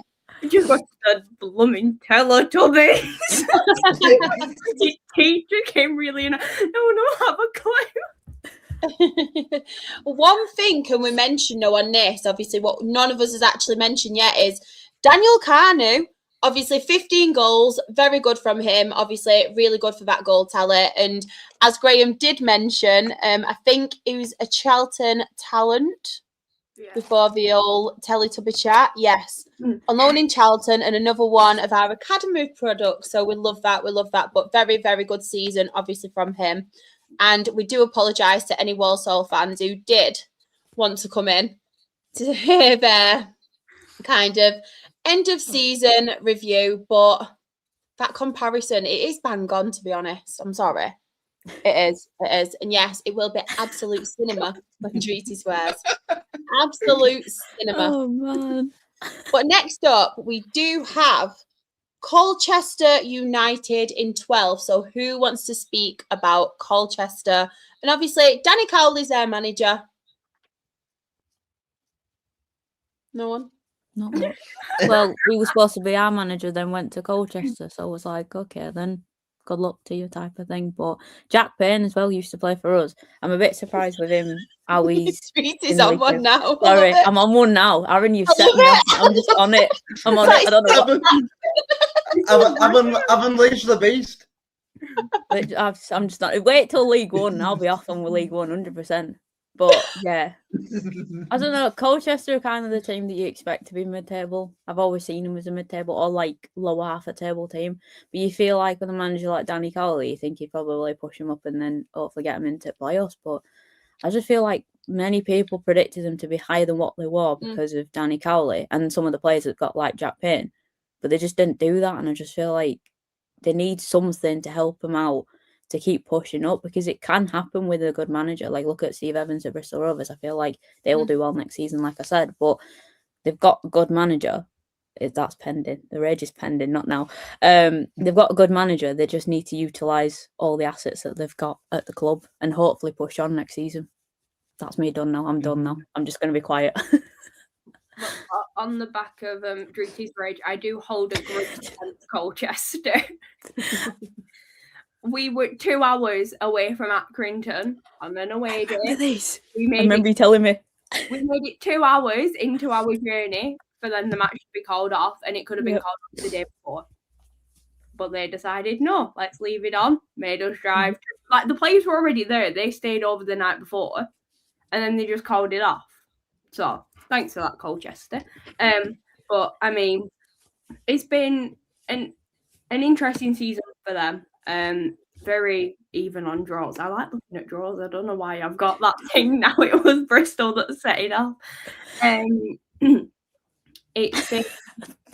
think they've had their moments where they have looked like they can push higher, and I feel like that is what we could be seeing from them next season. Of they've shown what they can do and they've shown how they're able to do it, and I feel as though like a good summer for them just to keep the reinforcements in and to be able to see what they can bring in. It is going to be an interesting one to see how high Colchester could push next season. I mean, the stats speak for themselves. If we are now looking at having more wins than losses, especially at home, and the amount of goals that they conceded being only 23 in comparison to scoring 35, it just shows that they had it. They had the plans and it did work for them, and it will be an interesting one to see what they can do next season. But please don't make clubs drive at least like 2 hours into their journey and then call off a game. Like, just do it before, please. I feel like with Colchester, to be fair to them, in my notes I have put that they are very organised, hard to beat, and it did steadily improve as the season kind of progressed. And I feel like you get that with Danny Cowley and a Danny Cowley side, if I'm being quite honest. And I feel like, to be fair to him, because at the start of the season, I don't think they were doing too great and stuff. And even the back end of last season, don't think they were doing too great. And it's obviously solid progress for them to kind of take into next season. And I feel like we've all said it with Colchester. I do feel like they've got the capability and ability, especially with a manager like him and some of the talent that they do have, to push on, because I feel like, to be fair to them and what he's kind of building in the last couple of seasons, is they are getting better. They are getting hard to beat. Is obviously putting his stamp on how he wants them to play as well. So, yeah, I know some people may look at it as like it's an underwhelming season, like we said about with Fleetwood, and they just seem to be there kind of ticking and kind of going along for business kind of thing. I do feel like it is quite a decent season for them, if I'm being quite honest. So it'll be really interesting to see how they do next season, because I feel like with Danny Cowley, he's a projects manager and he can really improve them and build something with them. Definitely.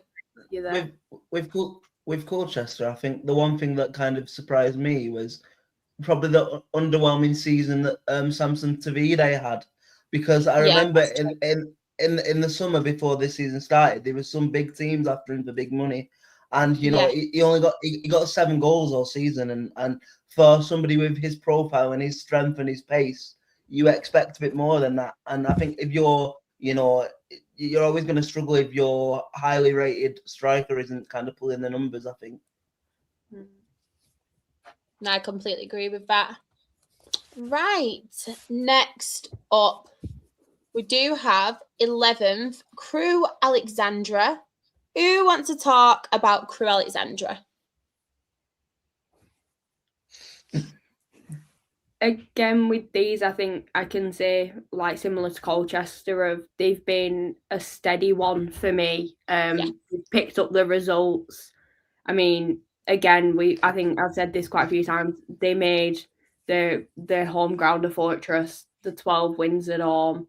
They did struggle a bit away, but again, it's one of them. They were able to pick it back up at home, and I feel like that's what's kept them within that position. I mean, it's very impressive to score 30 and concede 30. I mean, like, fair play, you've been quite equal with that. But no, I feel like the way that Bell's got on playing, it's been an interesting one again. And I feel like I'll be saying this for a lot of teams as we're getting higher up, but it is quite an exciting one to see the development that they've gone through this season and how that is going to then continue into next, because they have had quite a strong one. I mean, Josh March not being your highest goal scorer in comparison to some of the teams around this part of the table, but you saw other players chipping in with goals, and it was a very connected team, I thought, as well, with the way that they were set up, and they were an interesting one to watch for Crewe.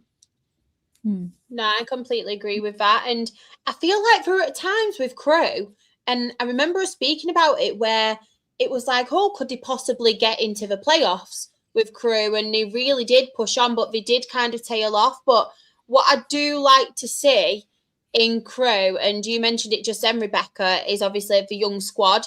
And I feel like with their young squad as well, they show plenty of promise. Obviously, they've got a lot of up-and-coming talent. And if obviously Lee Bell can kind of work with them and keep working with them, I feel like they do have the potential to push on, because we have seen glimpses of that. I just feel like sometimes when they've needed that bit of consistency, they've not necessarily had that. But I think all in all with that, it is something to work on, because as we mentioned, we do have a young squad, and I feel like the more he works with them, the more obviously they get to know each other that bit more, and the experience as it goes on, they will have the capabilities of becoming a very, very good team, Crewe Alexandra. And I feel like we have seen that in the past. And what I do really like with Crewe is obviously them as a club and how they do bring on the talent and the academy side of it. And they've done that now for a good number of years. And I just think it's really, really fantastic for them, and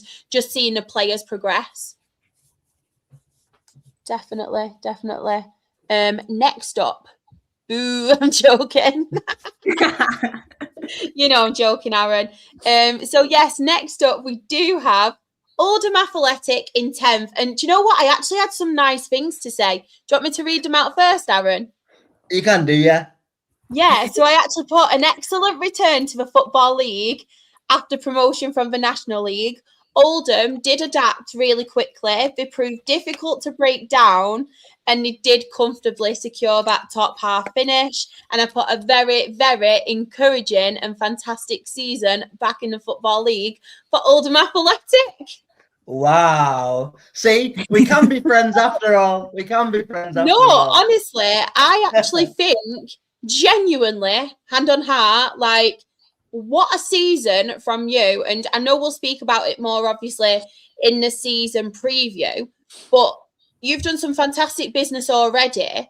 But we will talk about, obviously, the season that's happened. But Oldham Athletic, like, I knew you would be comfortable in this league. I didn't have any fear whatsoever in you going down. I think you're more than capable. You had real quality about you, but you were fantastic this season. Like, that's all I'm going to say now. I've been nice. So you go. I think for me, Sha, well, first of all, thank you for the kind words. That was very nice. It took a lot. I think the key word for me to come out of this season as an Oldham fan is probably proud, because, like, you know, we could have kind of just been happy to kind of consolidate at like 17th, 16th, and that would have been a good season anyway. But the fact that we very early set our stall out with the fact we knew we were going to have, I mean, I've come on this podcast all the time this season and talked about how good our defense is and how good it's been. Only when he's won. Sorry, just came out. It's all right. It's all right. I'll let you have that one. You have to balance it out now because of all the nice things you've said. It doesn't feel right. I know, so I'll let you yeah. have that one. No, but with how kind of defensively solid we are and have been throughout the whole season, I mean, look there, somebody needs to do quick maths from me. There we go, 44 goals conceded across the entire season, which is pretty good going. I mean, it's made Matt Hudson get the Golden Glove in the division, which I think is unbelievable. And, for the first time in a long time, we talked about clubs that have, problems off the field. 3-4 years ago, Oldham had the biggest problems off the field you could imagine, and now everyone is pulling in the right direction. The fans are on side, the players are on side. We've got a manager that we absolutely adore, and as well, it's not just about having the manager having a connection with the fans either. He's been there and done it. He's been there and done it from this division as well, and there's just a lot of excitement going into the new season. I know, like you say, we'll talk about it more in the preview, but we've made some incredible signings, and we've already sold 5,000 season tickets ahead of next year as well. So it's going to be a packed out place to be. So yeah, it's got really, really, really proud season. I think that's the what if I had to sum it up in one word, I would say that. Yeah. No, I love that. And fantastic season for Oldham. But yeah, I think I've said enough now. I feel a bit sick. I thought it was really nice, though, to be fair. Yeah, really me nice. too. Yeah, really nice. It took a lot, like I said, a lot. I'm joking. I'm one of them fans. I can happily sit here. I was going to say stand there, but I'm sitting. I can happily sit there and obviously say when my rivals have had a good season, I will hands down say it. And I'm against Stockport now. So sorry, Claire, if you're watching, but right now, Stockport are on my hate list. Not Oldham right now. Bigger fish to fry. We've set the benchmark for you now as a newly promoted side next year after. Oh, yeah. Us and our no manager. Get me in. Come on. Let's have a dab. I'll be your number 2. Yeah. No. You'll corrupt it. Yeah, no. You'll corrupt it. Very good home form. Yes, very good home form. Very good. Very good. Once again, for another season, the 2 teams who were promoted from the National League remain in the Football League. And we love to see that. Love to see that. Hopefully, we will not be the ones that obviously mess that up next season. 9, Swindon Town.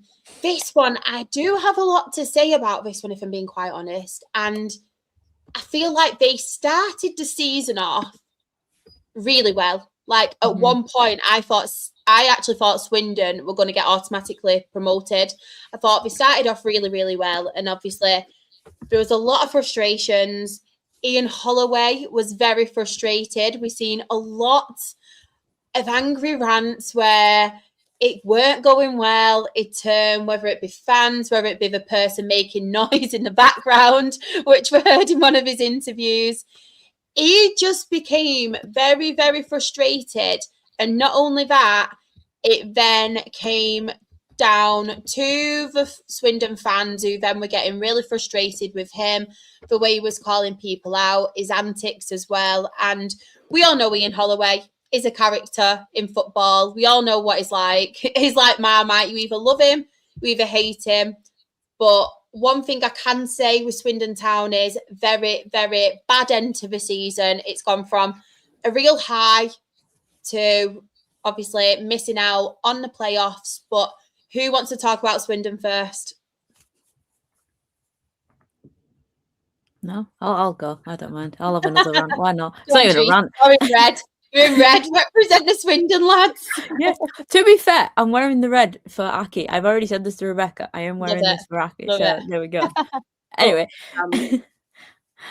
Swindon. I think for them, it's more like it's an okay season for them. I think they would have expected a lot higher. I think a lot of people would have probably predicted them to be higher. But I think they definitely need to see what's what in the summer and then just go from there. Because obviously goals aren't an issue. Because you look at Aaron Drennan scored 22 goals. That is absolutely ridiculous. And I don't know if he's linked with a move elsewhere. I have no idea. I know that we were interested in him in January, but then that didn't happen. So God knows if he gets linked to a higher team. I wouldn't put it past him. I think it'd be a very good signing for whoever gets him. But I think if Swindon do lose that, then where they're going to get the goals from? I think Ian Holloway, like you said, Shari, is a character. He's gonna do something with the players, and he's that sort of manager that you can tell that he cares and he wants to do well for the club, wants to do well for the people, wants to do well for people around the club and for his players. And you can tell the passion in his he goes a bit crazy in some of the interviews, but you can tell his passion within those interviews and the fact that he just wants something good to come out of Swindon. And I do think next season could be a possibility for them to get into playoffs. I think if they keep Drennan, I think that's a huge shout. Huge shout. But I think as well they probably need to get another goal scorer who's going to get at that same level of goals. I think kind of like an Andy Cook type of play. I'm saying when he was with us, he's got 31 goals in League Two. That sort of play you probably need, and I think that will definitely help him out next season. Especially with like home and away wins. I think turn those draws into wins, maybe turn some of the losses into draws, and you can just find the way to get points, and then they'll probably be up there come next season. I completely agree with that. Completely agree. Anybody else want to add anything on Swindon Town? I think it's interesting because I don't think Holloway will be there. I think that's one of my crazy predictions.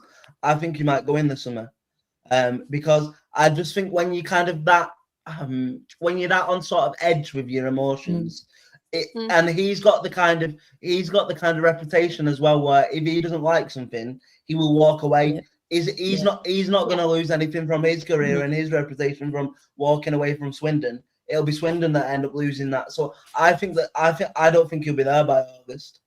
I've just got a feeling. That's a good shout, to be fair. Though, to be fair, it is a good shout. It's a good shout. I know when we played them, I think our game kind of summed them up in in the season in a way, but it was just in 190 minutes of we got off to a pretty quick start. They were a bit slower coming out of it, which doesn't really reflect the season because they did really well. But then they had the most incredible spell where they got 2 goals really quickly, took control of the game. They were just all over us. It could have been about 5-6-0, and I feel like that summed up their season of apart from the slow start, don't know how we did that, but it was they were just so at us and just so creative in what they were doing, which is what their season looked like. And then 6th minute equaliser for us, and it was then that was their end of the season of it just didn't seem to mesh as well as it did to begin with, and it was been quite an interesting one for them, and I feel like they can go further. I do get what you mean about Ian Holloway of whether he will be there, but I feel like that could be the make or break for how their season goes of who they're then able to get in, because it's very much his team, his style, his way of doing everything, and I feel how that can be adapted next season will be interesting to see if they are able to get higher. But I love the symmetry of 11 wins home and away. I love this. It's quite fun just looking at although we still not had one draw from a team apart from Bristol. No, it's one of them, and I feel like at the start of the season, like we mentioned before, and I did mention previously with Swindon and obviously their ongoing ownership issues that the fans are getting frustrated with. I feel like when they were doing very, very well at the start of the season, everything was going good for them. It kind of took that away from it a little bit, and then they've started talking about it that little bit more. And like I said, with Ian Holloway, we all know what he's like. We've all seen it. We've seen it at the likes when he was at Blackpool, cannot speak. We've seen his rants many a time. But I feel like with him, he's just so quick to blame other people at times, Ian Holloway, when he does need to take some accountability himself. But yeah, it'll be an interesting one to watch because I'm kind of with you, Aaron, where I'm kind of if they stick with him and it goes well, then it could be very, very good. But then at the same time, it does have the potential to end quite sour as well, especially now the fans are getting a little bit frustrated with him too. So, yeah, we will see how that one does pan out. But in 8th, we do have Barnet another promoted team. I'm going to come to you first, Aaron, because obviously they did come up when Oldham Athletic came up. Another team that has been promoted from non-league, done exceptionally well. What do you make of their season?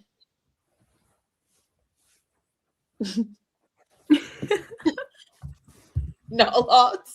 Is he frozen? Oh God. Oh Jesus. Aaron. If you all lay Oldham, freeze. If you all lay Oldham, freeze. Oh, he's gone. Oh, what's that about? It's totally like ruined. We've done like this now. No, we can't like. This is literally. We've got to stay like this the whole show now because that's the layout. Brilliant. Love Thanks, Aaron. Thanks, lad. But yes, Barnet. I will talk about Barnet. I can't even fit my head in. I look like how I'm No, I do. I look like I've got a big slab head. But yeah, fantastic from Barnet, if I'm being quite honest, because we've mentioned before, and we'll mention it again. Just a gap between obviously non-league and League Two. I don't think it's very much now, in my opinion. I feel like essentially with National League, it is like a League 3, isn't it? I can't take myself seriously right now. Graham's coming. Graham's gone. It's gone. Yeah, literally. Yeah. Oh man. He's an absolutely shock. He loves Barnet. He loves them. Literally. Barnet, what a finish for Barnet this season. Just missed out on the playoffs as well. Yeah, I honestly, yes, please, if you don't mind, Sam. I'm so sorry, but I just can't take myself seriously because my head don't fit on the screen. I'm sitting right back. Slightly nice. Literally. But yeah, obviously with Barnet, I just feel like they have had such a good season.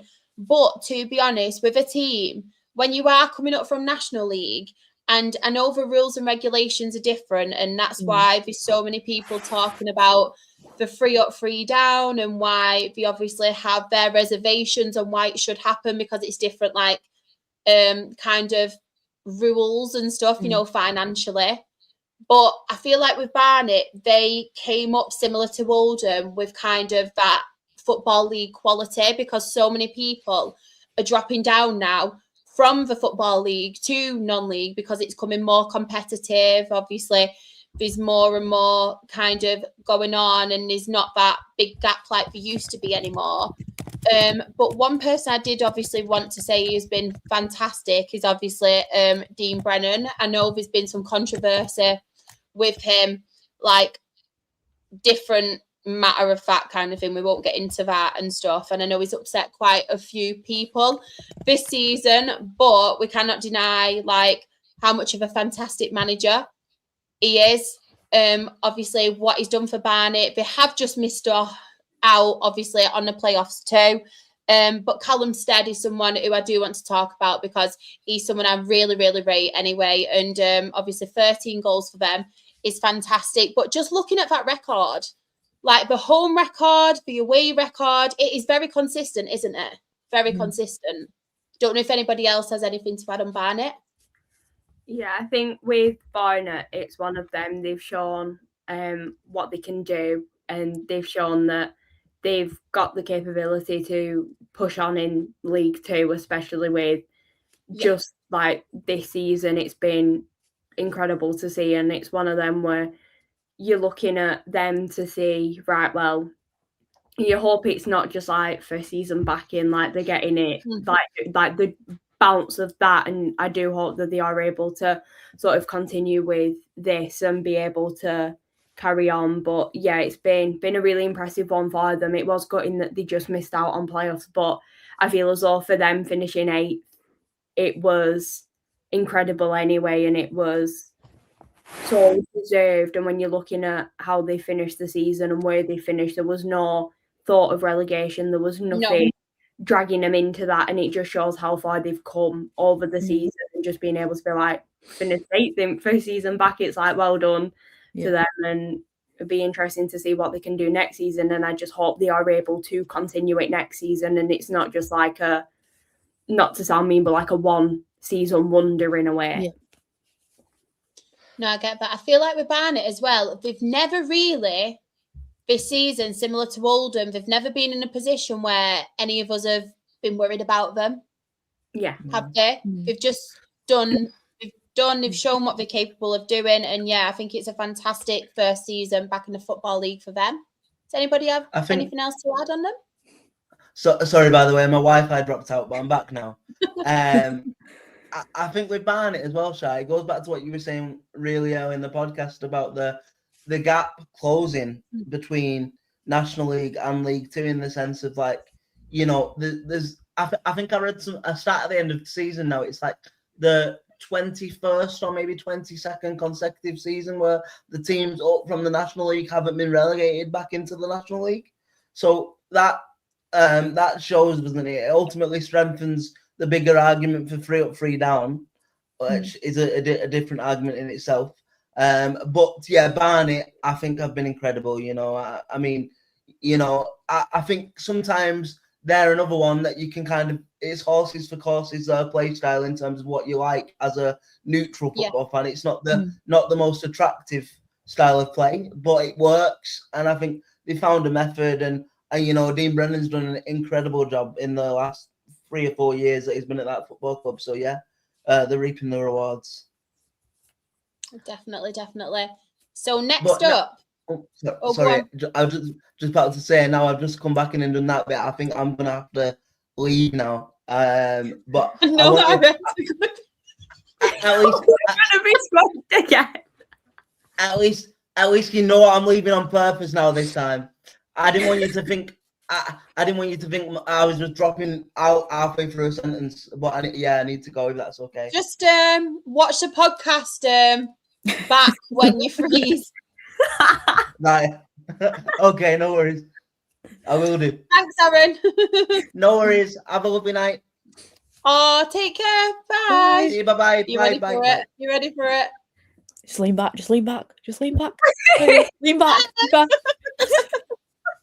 So next, we do have, I can't take myself seriously, in 7th position we do have Grimsby Town. So only one person I'm going to ask first on this one. Drita, thoughts on Grimsby Town and obviously their season. Of course Aaron goes when I'm talking about Grimsby, and I'm going to go on like a full-on rant now, isn't it? So of course he does that, doesn't he? But here we go.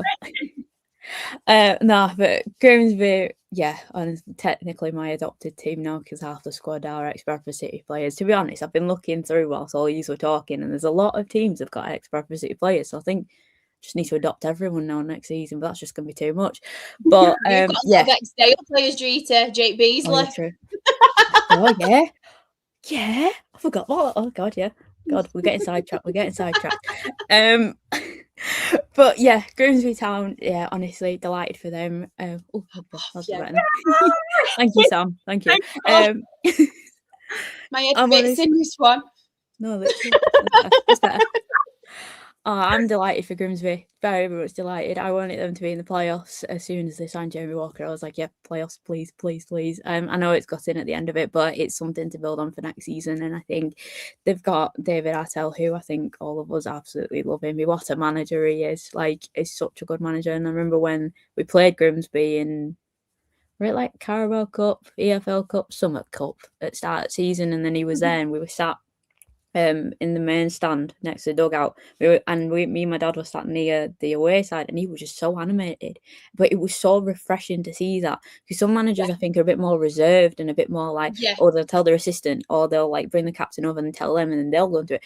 But David Artell was so animated, and it was just like, it was so different to see that sort of manager like controlling his team in that sort of way. And then you thought to yourself, that's the sort of manager that's going to grind out results. That's the sort of manager that's going to get a team in playoffs, and they were. So I think, yeah, huge congratulations to Grimsby. James Kirby, what a player he is. I think in a few years I won't be surprised if he's playing in League One, Championship. A lot of our restarting as well, ex-Bradford City. There you go. James Cavier actually was linked with us for a while, because a lot of our fans were like, oh, well, you've got Jamie Walker, can we have him? So who knows, might come to us. I wouldn't be plus past. I'd be very happy with that. But yes, we do have Jake Beasley now, so we'll see. But no, but honestly, Grimsby, I think, a very organised side. They've got like the experience there, like the likes of Jamie Walker. Obviously, I'm going to talk more about him, obviously from personal experience, but he's a promotion winner. He's been in the leagues multiple times. He knows what it is to win.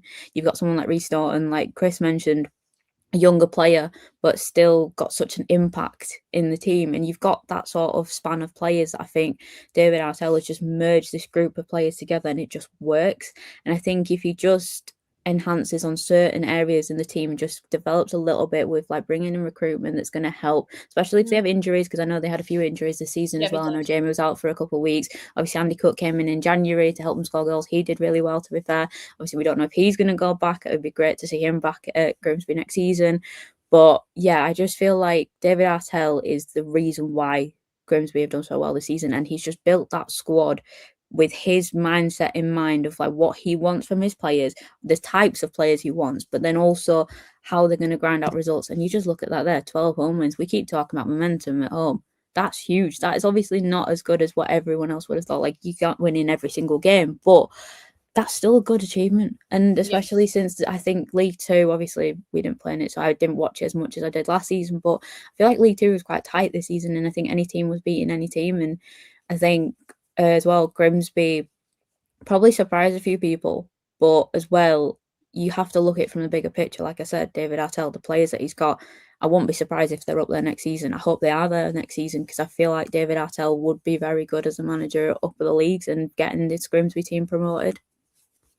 No, I completely agree with that. And I feel like, as well, Dreety, as you were saying, they've got a good spine because they have those promotion winners, that experience, as well as obviously your youngsters, your up-and-coming ones, and you kind of have that balance. And I feel like that's always happened with the David Artell side. He was brilliant when he was at Crewe Alexandra as well, and he was very well known for that. And I think not only has he been fantastic in the league, but also the cup runs they've had as well. Some of those big games, obviously, I don't want to mention it because Sam's in here, but then you have the FA Cup games as well, don't you? They had a really good win in that. I know they did have several difficulties at one stage with the pitch, which were a little bit of an issue for them, as we saw it. Obviously, I think it was against Wolves in particular, that cup game. But David Artell, fantastic manager.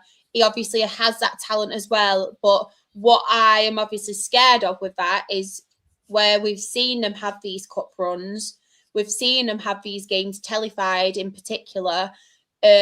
Obviously, they've got some really good names there, and will obviously scouts be coming looking at them? Will they have already kind of pinpointed who they want? And I just feel like we really do need to try and keep hold of these talents, as well as the experience that we do have as well. And hopefully, fingers crossed, they can go one better next season, because I feel like they have had a fantastic season, and they're one of the teams as well that I always look out for, because I just have such a soft spot for David Artell, and he's one of them managers as well where I feel like he's just seeing his journey through football, and he's not one of the managers who constantly moves around. He kind of finds his place and likes to kind of build something there. He's not one of them who'll spend like a year at this place and 2 years at that place and vice versa. It really does like to spend like a lengthy, longer time there and see where he can take them. And I feel like with David Artell, if he does get it right, he can really take them to the next level. And I'd love to see what he can do in League One, if I'm being quite honest, because I think he's more than capable too. More than capable. Rumours are Onana left the Grimsby Stadium in September and he's still trying to save a penalty. Yeah. So we do have in sixth place Chesterfield. I just wanted to mention about Chesterfield, what a fantastic season they have had this season. I know I've mentioned it a couple of times as well throughout the season, but just a heartbreak that they've had. Obviously losing their owner, it was such sad news. Honestly, like my heart goes out still to all of his family, everybody at Chesterfield, because it was just such sad news. But the way they've obviously rallied together, come together and had such a successful season even though they've had that tragedy and that heartbreak, I feel like is just so fantastic. And what a credit to them, similar to like what I said about Macclesfield Town on the National League North podcast. It takes some effort to obviously do something like that when you've had such like something bad really happen. So I just think having that mentality to carry on and fight and do so well and that success, I think is incredible. Paul Cook is a manager I really like. I really rate. I think he's fantastic. And what he's done at Chesterfield and the way he's built them up and he's been such a good influence on them, I just honestly think he is incredible. Similar to what we were saying about David Artell, I feel like with Paul Cook, he's just one of them people who kind of gets better each and every season. And I feel like with Chesterfield as well, with this season that they've had, next season, they're in one of my predictions to go that one step further, if I'm being quite honest. I think Chesterfield do have the potential, do have that foundation to build and go that one step further if they get that recruitment right. And I'm honestly backing Paul Cook for that because he's got the experience. He knows the game inside out. I love his voice changes as well throughout an interview. That is one of my like most iconic things about Paul Cook, if I'm being quite honest. But yes, the only thing is, I was just about to say the same. It's just turning them draws into obviously those wins, because looking at the losses, we've only had 9 losses throughout the whole of the season, but they just really need to work on changing them draws into wins, especially like you said at home, because they should be doing better. And I feel like if they can do that, if they can get a couple more signings and keep obviously the quality that they've got, they will be a real force next season. Rebecca, I don't know if you're the same and have the same thoughts on Chesterfield, but successful for them? Yeah, it's been a good season for them. They've been a team that have been quite exciting to watch, and I know like with in terms of the draws, I do apologise, we were one of them. Ollie Wright saved a penalty in like the dying minutes too, but I think that was the how well they've done this season and just the way that they've been playing, and it's been an interesting one. It's also been quite interesting to see which players they've brought in and being able to see how fluid the team has become and how set that team has been. And I mean, Paul Cook is a very, very good manager, and the way he's got this Chesterfield team playing and together, it's a really good one, and it's a very strong team, and it's going to be interesting to see what they do next season. I know, again, I'm very biased, but they've got Luke Butterfield back. We had him on more season, ex-Everton again. But he's such a talented player, so they've got him coming back in the side. I know they have just released Paddy Madden in the retained list, so it's going to be an interesting one next season, but it has been a very solid one for them and a very exciting one. And like you said, I feel like next season, I'd like to see him go even higher. Definitely. Just to answer your question as well, Phil Kirk, he was the chairman, obviously, of Chesterfield, and he sadly passed away this season. So, yes, thoughts are obviously still with everybody at Chesterfield and his friends and family, because that was just such heartbreaking news.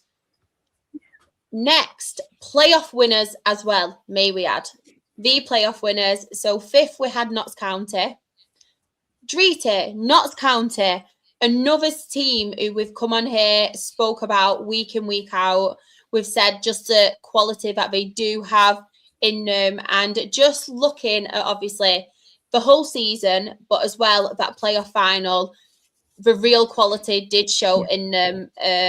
I think they got it right. The in-game management was absolutely fantastic in that playoff final as well, and just didn't give Salford a chance, did it? And I feel like with them, that has been the story of this season. They've been really, really good, like going forward, looking at the goals scored there. And they did go on that little bit of a blip towards the end of the season, didn't they? Before they obviously got to those crucial playoff games.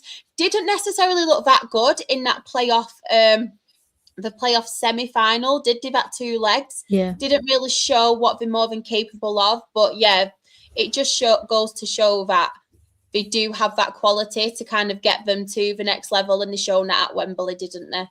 100%. I feel like at the start of the season, people might have been like, oh, how are they going to be like without McGoldrick? Because obviously not just only a prolific goal scorer, he's obviously that presence in the dressing room. He's got ounces of experience in different situations. He's that sort of player that you need in the dressing room. But they've got Jata, they've got Jody Jones, who I absolutely love. Jody Jones. I think if we ever got to sign him, it'd be an absolute dream. But they've got those sort of players with their attacking prowess, and their style is just going to be like exactly what you need to win games and grind out those wins. And I think they showed their quality at the playoff final. I was watching that game, and it was just like they were just a different level to Salford. And I think, like you said, they didn't give Salford a chance. They didn't give them an opportunity to like break down the defence. I think even the defence is quite strong. I know that they've got a few players missing. I know they signed Matty Platt from us. He's actually unfortunately done his ACL, so he'll be out for a few more months now. But they've had a few more injuries as well. And I was looking and thinking, oh God, is that going to hinder them? No, it didn't. It just showed that they wanted to push and they wanted to do it. And I think, spurred them on, yeah, literally, I feel like the fact that they were missing those players, it helped them, and I think it pushed them to just be like, right, we've got to do this. And I think, especially with the teams in the playoffs, and no disrespect to the other teams, I feel like obviously the other teams, I feel like they showed the quality, but then I think just Notts County are a different level though, and I think when they've just got it all right, they can show what they're capable of, and that's exactly what happened in that playoff final. And yeah, I think they're a good addition to League One. I'll be very much happy to play against them next season. I'll be very much looking forward to it. Hopefully going to their ground, because I've never been before, so we shall see. It's so good, the atmosphere, everything. That's really one of the reasons. Like, I was chuffed in the aspect Salford stayed in that league because it's obviously closer. But I was absolutely gutted because obviously I've not been to Notts County in years, and it's one of my favourite ever away days, Notts County. So you're in for a real treat. Oh, thank you. You never know. You might get drawn with a mint cup. Never know. Could happen.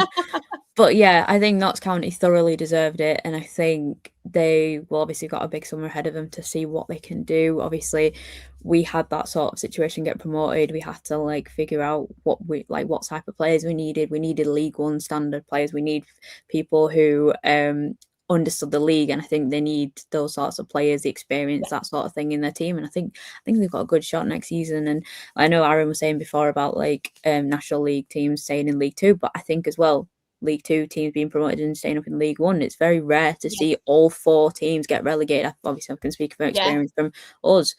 We didn't get relegated. Port Vale were the only one that did, unfortunately. So it's like, I think the gap between each leagues is just showing. And I think if you get the right players, you'll be able to stand your ground against the other clubs in the league. No, I completely agree with that. Completely agree. Rebecca, do you have anything to add on Notts County? I completely agree with you two on this one. I do quite like Notts County. They've been they're a good team, and they're a well, like, I don't know the word. They're like a very well together team. I don't know if that makes sense, but it's just they're an exciting one, and I'm really thrilled that they got promoted, and hopefully they can go on to big things next season, because they've got a very good manager and a strong squad. Yeah, and just fair play as well to obviously Martin Patterson as well. What a job he's done at Notts County. What a job. And like I said, just watching that final, and I was never looking at that and thinking, oh yes, Salford could get into this. I just feel like the complete in-game management and even his substitutions, everything Martin Patterson did that game was just so bang on. And just good luck for them. Good luck for them. And as Chris said in the chat, Callum Roberts, local lad from North Shield, signing for Notts County. From Scunthorpe. I was gutted about that because there was strong rumours we were getting him. But obviously Notts County are League One now, so. And we don't have a manager, so well, we technically do at the moment. So we do have it in fourth place, Salford City. I'm going to come to you first on this, Rebecca, because obviously good season for Salford, made it to the playoff final. They have just recently sacked Carl Robinson, which is, there's a few people saying they expected it, the football and stuff they were playing, they didn't particularly like it, blah, blah, blah. And then you've got, on the other hand, a lot of people really shocked at the decision, saying, considering where they've been throughout the league since obviously the Manchester United lads obviously got involved and bought the club. This is the highest finish they've ever had, and Carl Robinson's took them to that. What are your thoughts on Salford's season? And obviously with Carl Robinson as well, was you shocked obviously about his sacking? Very, very shocked that he was sacked, I'll be honest. Like with what you've just said there, the highest finish, why would you then sack a manager that's got you to that highest finish? If they'd have plateaued and finished the exact same position across however many seasons, then yeah, you are looking at that. But we've seen a massive development in Salford, especially this season. Don't always play the most exciting football at times, and they can be a bit like, oh, for God's sake, here we go. But it's one of the, and that isn't a criticism at all to Salford. That is genuinely just when you're going to watch Salford or like you're playing against them, they're always a team where you're like, you can't always break them down because they have such a unique style that got them playing. And it is one of the hardest ones to break down. We did it at home, just to put that out there and remind everyone. But no, I was very shocked that he's been sacked because they have such a strong side. They've got such a high finish, and they just show that they've gone from like strength to strength now, and they can continue to get higher, and they have been able to do that this season. So why change what's not broken away, in my opinion? Because it's like if you've got a manager that can get you fourth, you've seen a development, so you can develop again next season. There's the ideas there, the way that he's built his team is very much around him, the way he wants it. So it is going to be interesting to see what happens and how they are able to go about it and change it. I mean, one thing I will say is like for them to have a top goal scorer with 9 in comparison to like some others, it just shows that they were very strong defensively, I would say, in terms of Salford. Like they were again a hard team to break, but they had so much going forward for them, and I feel as though next season it could be an interesting one of, I mean, you look at the home form being it's a really good it's really good for them. 14 wins, 4 draws. It's like they've been consistent, and I feel like I'm just a bit shocked that they've actually sacked him. Yeah, it's one of them because out of all the teams in the playoffs, they've obviously had the most wins, Salford City. Speaking to some Salford fans, because I've said it from different points of view, so some are obviously saying that they're shocked and obviously they're a bit gutted because they've took them this far kind of thing. But then on the other hand, I've heard the different points where people are saying, obviously, the style of football they weren't happy with watching. I think they weren't as much youth development as well, which we're a little bit frustrated with, because I think it was actually the owners who came out and said there's going to be more youth development happening rather than them spending all this money like they have in previous seasons. And I think it was a little bit where it hasn't happened. It was kind of false promises, which I think they're a little bit frustrated with as well. But yeah, it's a weird one with me because I feel like they've obviously had the best season they've ever had in this league. Carl Robinson's done that. But yeah, it is a weird one. Dreety, Salford City, their season. What do you make of it? Obviously, great season for them, obviously finishing the playoffs. I think there's an expectation around Salford. I think, obviously, like we said, the owners, they've got that expectation. The fans have got that expectation of, like, they want success and they want Salford to be up there. I think, to be honest, with the sacking, I was a bit surprised. Like what Rebecca said, I feel like it was just a bit odd, the fact that Carl Robinson has taken you to your highest position and then you sack him. Like, the thing is, every time I think of Salford and when they sack a manager, I think of when Gary Neville said that he regrets sacking Graham Alexander.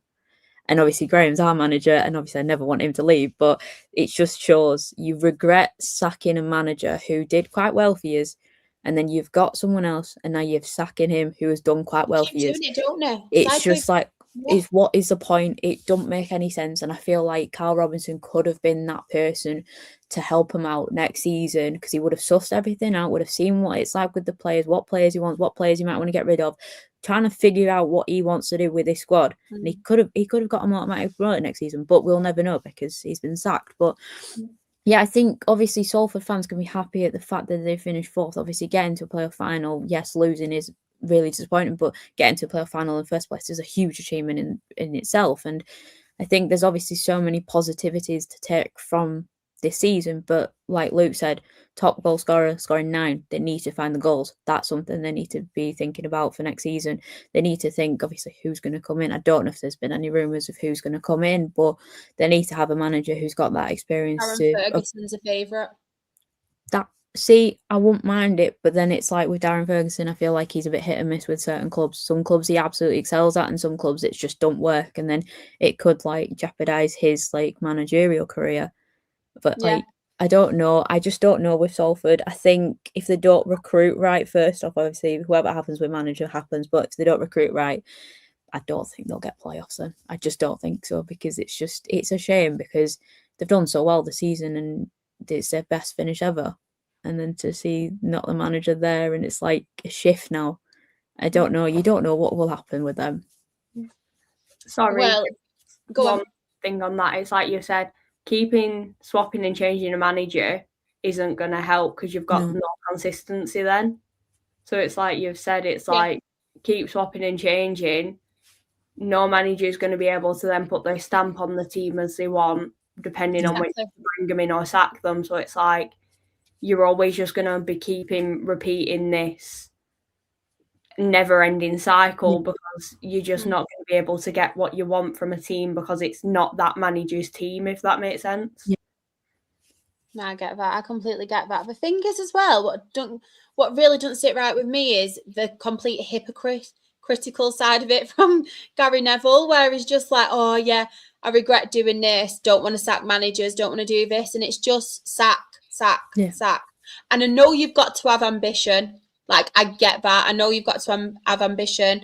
I know, obviously, they're throwing a lot of money into it, but it's a weird one. But the funniest thing is, and I'm going to say a little bit of thingy for you now, Darren Ferguson is obviously the favourite to come in here. Jim McNulty's set to go to Stockport, and there's a lot of rumours saying that Carl Robinson is actually favourite to come to us if Jim goes. So that's crazy, isn't it? I don't know if it'll happen. It's just rumours, but yeah.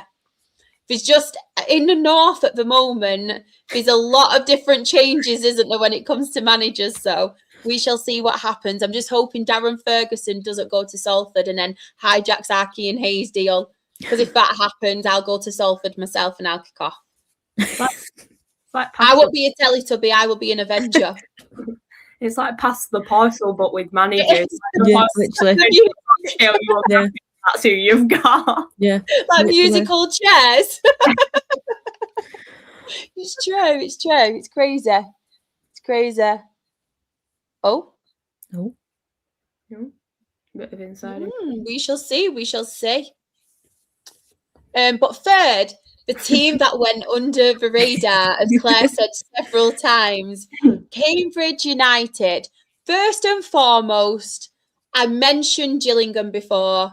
I've said since they got rid of this man, he might not play the most attractive football, but he gets a side defensively tight. And as it shows there, he got Cambridge defensively compact. He did such a fantastic job. So first and foremost, Neil Harris, well done in getting Cambridge United promoted. He's someone I really do like in the game. I think he's quite a humble man as well. And just what he's done, I'm so chuffed for him. But, Dreety, I'll come to you first. Cambridge United, what do you make of their season?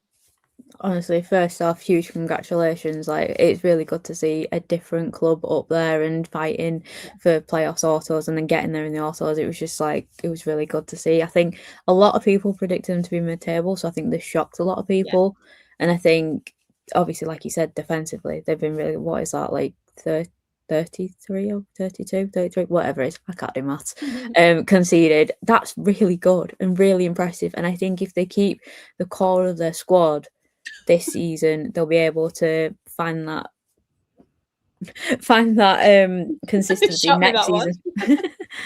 I think like that's the biggest thing. I think obviously seeing it from my perspective as a Bradford fan, getting promoted, if you keep the core of your squad, you'll be able to just add to what you've got because they already know how to play with each other. You can just add to that. And I think if they do that next season in League One, I think they've got a good chance of staying up. And I think Neil Harris is a really good manager, and I think he's got that knowledge and experience to grind out results, grind out wins. Obviously, like we said, the home wins, making your home ground a fortress is really, really important. And that's huge for them. And the fact they've only got 2 losses at home, that's impressive to say that. That is really impressive. And I think that will massively help them out in League One, and that form and that belief that they have. And all these stats that we're seeing now, and just that belief within the squad that they can go and do something next season, I think that will help them out massively. Honestly, as well, from Cambridge, what we all need to actually take into consideration as well is they only just got relegated the season before. And just to have like the mentality and a bottle to have a fantastic season the season after and get straight back up to League One, I think is absolutely incredible. I think I'm right in saying, did they have the best defence in the league as well? Or so. One of the best defences in obviously League Two. So it's brilliant from them. And I just feel like they're just so organised, aren't they? And that's one thing you can take from a Neil Harris side. They're just so well organised and they're just so consistent. And yeah, they've just had a really good season, haven't they, Rebecca? Yeah, they've been that team that have just been at it the whole season, constantly we make the joke of they've flown under radar because they were just chipping away at it the entire season, and the way that they've got the defence so solid and just been picking up the points. 10 draws away, it's not great, but then when you look at it, that's 10 points that they've picked up, and that's 10 matches that they've not lost. And I think it's like the saying that is like, well, if you're not going to win the match, just don't lose it. And that's what they've done. And it's like looking at it that way of they've been at it all season, and they've been really impressive, and they've got the foundations of a very good squad that can do it in League One. I think maybe adding a few more into it, it'll look like just developing the squad a bit further. But with the manager of Neil Harris and the squad that they've got, it's a really impressive side, and like fair play for what they've done this season, and to have the mentality to do it as well. 100%. I completely agree. Very good season for Cambridge, who did get promoted automatically. Second, I know there's going to be some uproar in the chat, but second, we do have MK Dons, who also got promoted. In my notes, I'll read my notes on what I put one of the stories of the season. And to be fair, as much as a lot of people dislike them, I know they spent a lot of money, but they didn't have a great start, to be fair to MK Dons. But then how they went about it, obviously, they got some consistency about them. I thought they were absolutely brilliant. Paul Warne as well is someone I really, really like. And yeah, I think you can describe them as like a real prolific side, if I'm being quite honest. Like scoring a lot of goals, didn't they? Very, very entertaining to watch. And to be fair to them as well, they did push Bromley right until the end, and they just missed out, didn't they?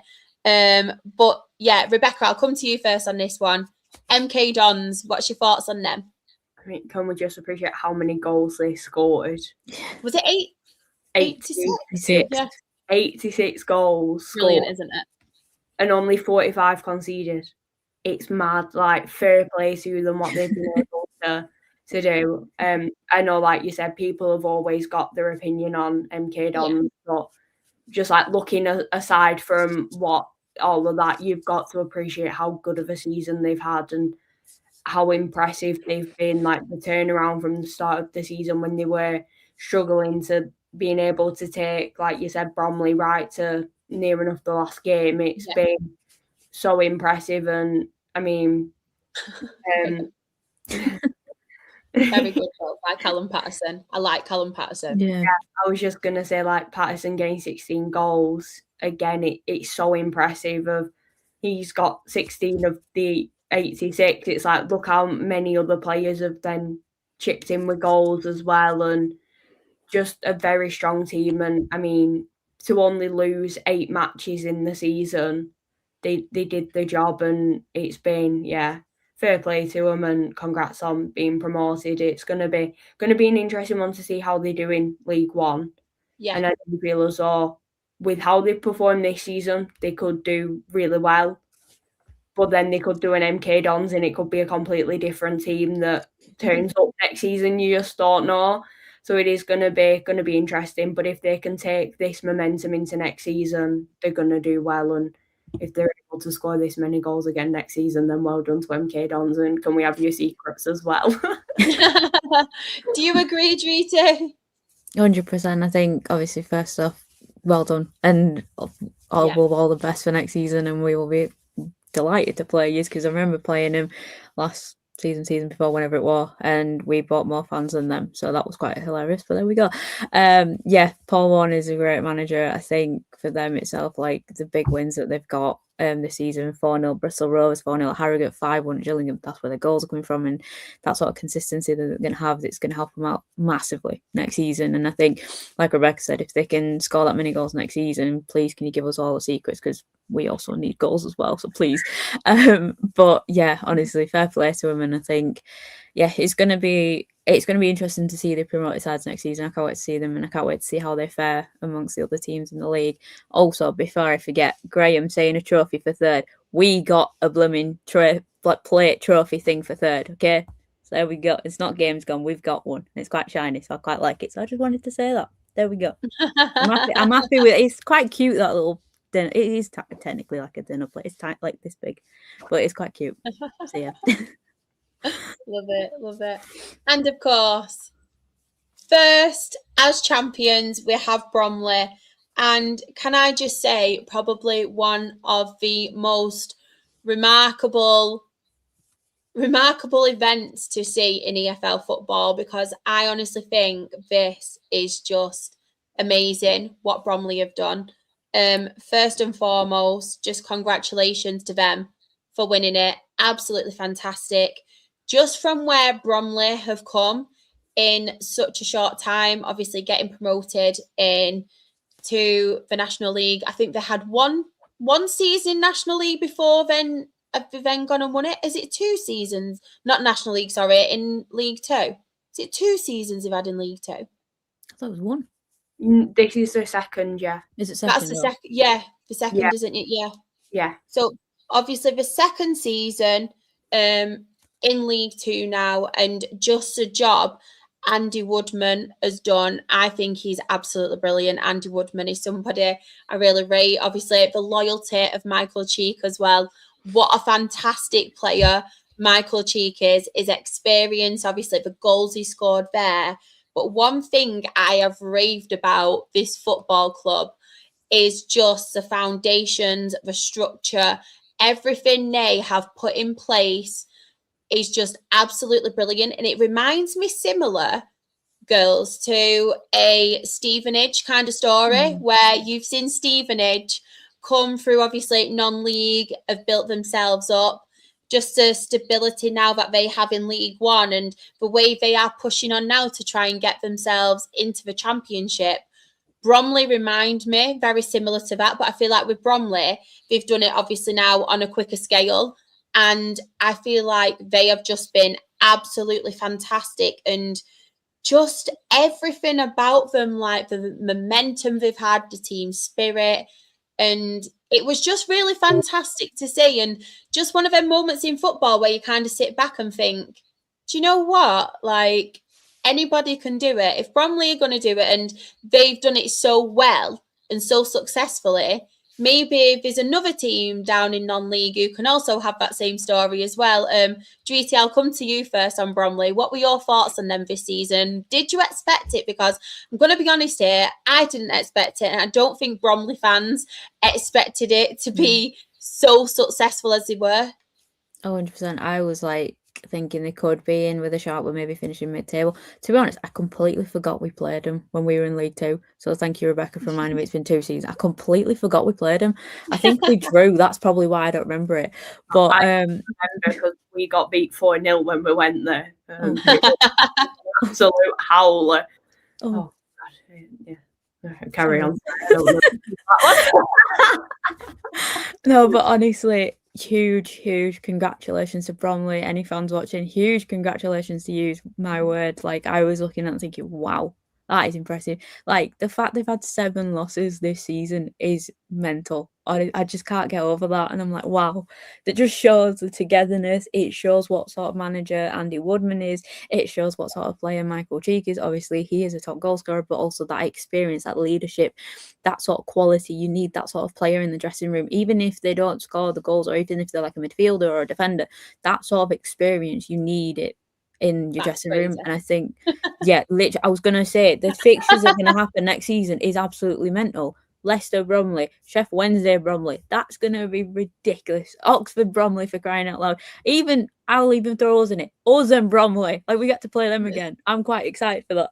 But honestly, it's just so good to see a different team in League One again. And it's just like, I feel like they were the fairy tale this season. I feel like the fairy tale story, and they just like came, like no one expected them to win the league. It's kind of like Lincoln. Obviously, we'll go more into it when we speak League One, but it's kind of like Lincoln that where it wasn't that expectation to be like, yeah, you're going to walk the league, you're going to do this, you're going to do that. They just shocked everyone. And then they've just put their stamp on the league to be like, look at us, yous can probably do the same. And we're going to fight in League One. And I wouldn't be surprised if there was talking like the board or whatever to say that they're not there next season in League One to just make up numbers. They're there to fight. And I wouldn't be surprised if they're going to be one of the surprises next season. I genuinely think that they've got that fight, the mentality, that belief from this season of what they've done to go and absolutely smash it in League One next season. I really hope they do. And I can't wait to see them next season in League One. Do you know what I saw as well? I mentioned it on last week's pod, actually. And there was a lot of people, I cannot remember which player it was, who they wanted Leicester, but it was one of Bromley's players. And he's turned around a Bromley player and was like, no, I'd rather be at Bromley and stay at Bromley than Leicester. So I love that he's shown that he wants to obviously stay at Bromley. He obviously sees a project in Bromley. And at the moment, it sounds awful because Leicester were such an attractive club and such a well-known club like they are. But they won the league not that long ago, and they've obviously won an FA Cup not that long ago. And because they are regressing, but then you've got Bromley who are progressing. It's mental to think you've got the likes of footballers now wanting to join or stay at Bromley than you would at Leicester, and it's just crazy, isn't it? But Rebecca, what were your thoughts on Bromley? I'm very impressed with Bromley this season. I mean, you're pointing out no losses at home. It just shows mad, isn't it? Fortressly made that ground. It is a very interesting ground. I did enjoy, like, the first trip we ever took to Bromley. I think you could go for a horse ride pre-match and then go and watch game. I remember you saying that. But no, it's like what they've been able to do at home is absolutely incredible, and then taking that on the road as well. I mean, 10 away wins. It's always hard going to grounds on an away day, and to be able to come away with 10 wins, 6 draws, and I mean 7 losses. It's really, really impressive from Bromley, and again, it just shows how good of a job Andy Woodman has done with this side, and he's put his mark on this team and got them being so strong and so well together, like you've both said. And I mean, defensive wise, to only concede 46 goals, it's like so impressive. And then, like you both said, Michael Cheek, absolutely incredible. So yeah, it was really good. Just amazing from them, isn't it? And I'm really interested, like we were saying, to see what happens next season, because I agree with you, Dreesy. I feel like they'll have another plan, and I'm not going to say they're going to be absolutely prolific and blow League One on fire, but I do think that they are going to want to kind of not just be one of them teams fighting relegation. I think they'll want to do a few upsets. They'll obviously want to make sure people know they're not the new boys who are going to go straight back down. And I'm completely with you on that one. And I'm really interested to see the recruitment side of it as well from Bromley, and obviously what Andy Woodman does. And I feel like Andy Woodman is one man that does deserve it. He really does deserve his chance at League One. So, yes, very, very interesting to see. But well done, Bromley. They were our champions of this season. But yes, that is the end. It's been a long one, a very, very long one tonight. But it's been an absolute pleasure to talk football with you girls, and Aaron as well. We have to give him an honorary mention, even though we did make our faces turn to like squash central when he left. But as everybody can see, our new graphic, we are the Absolute Football Podcast, and we do have 4 live shows a week. There's going to be a little bit of change though in the up and coming weeks, which I will be telling you all about.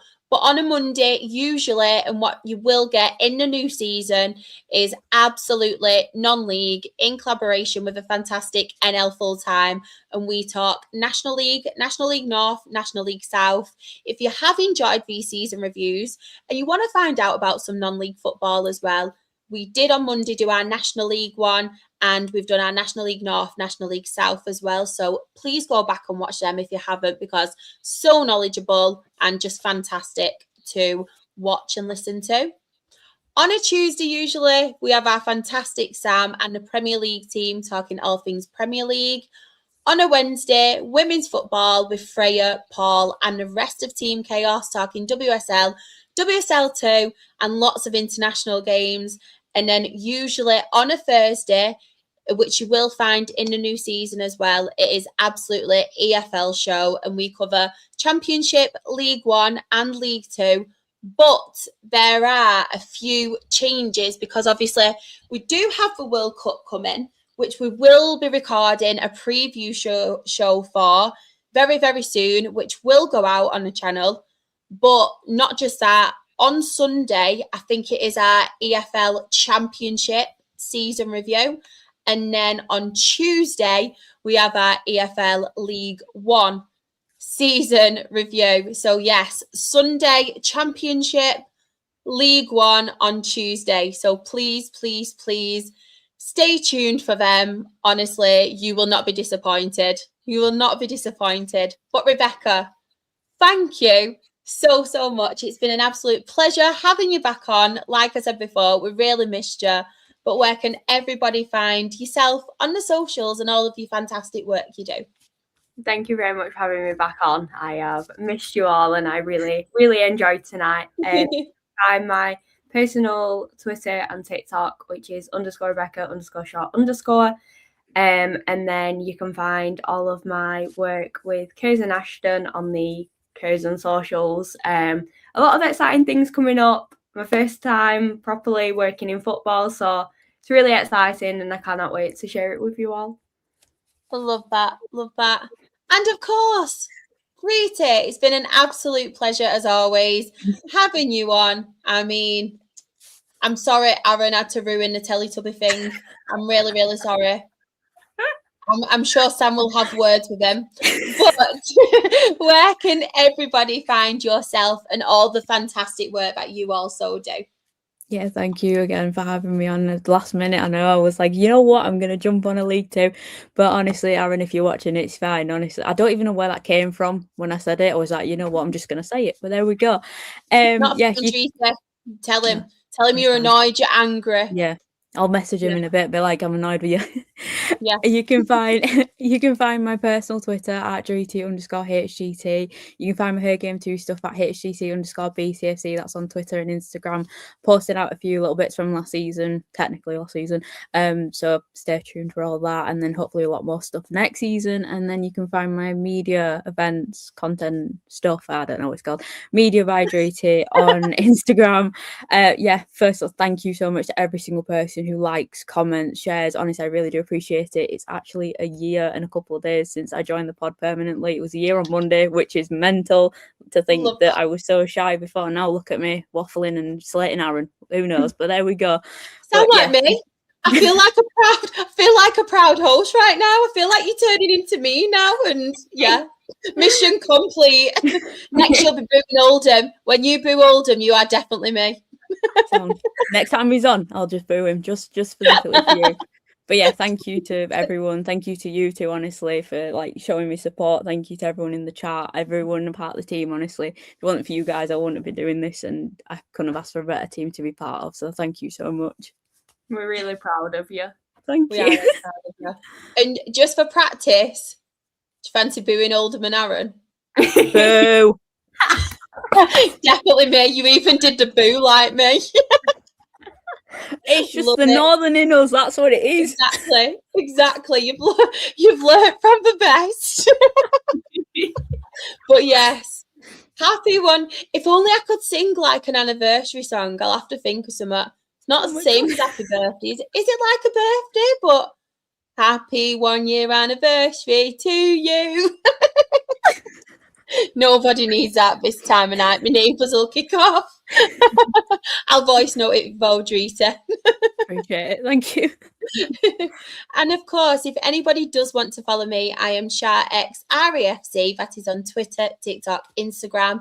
My Ball and All with Shar football content. Also, my YouTube channel is Ball and All with Shar, Ball and All on all the socials. And I will be doing some more streams very, very soon. It's just a little bit hectic over here at the moment with EFL stuff, with World Cup stuff, but I promise I will be back on there soon.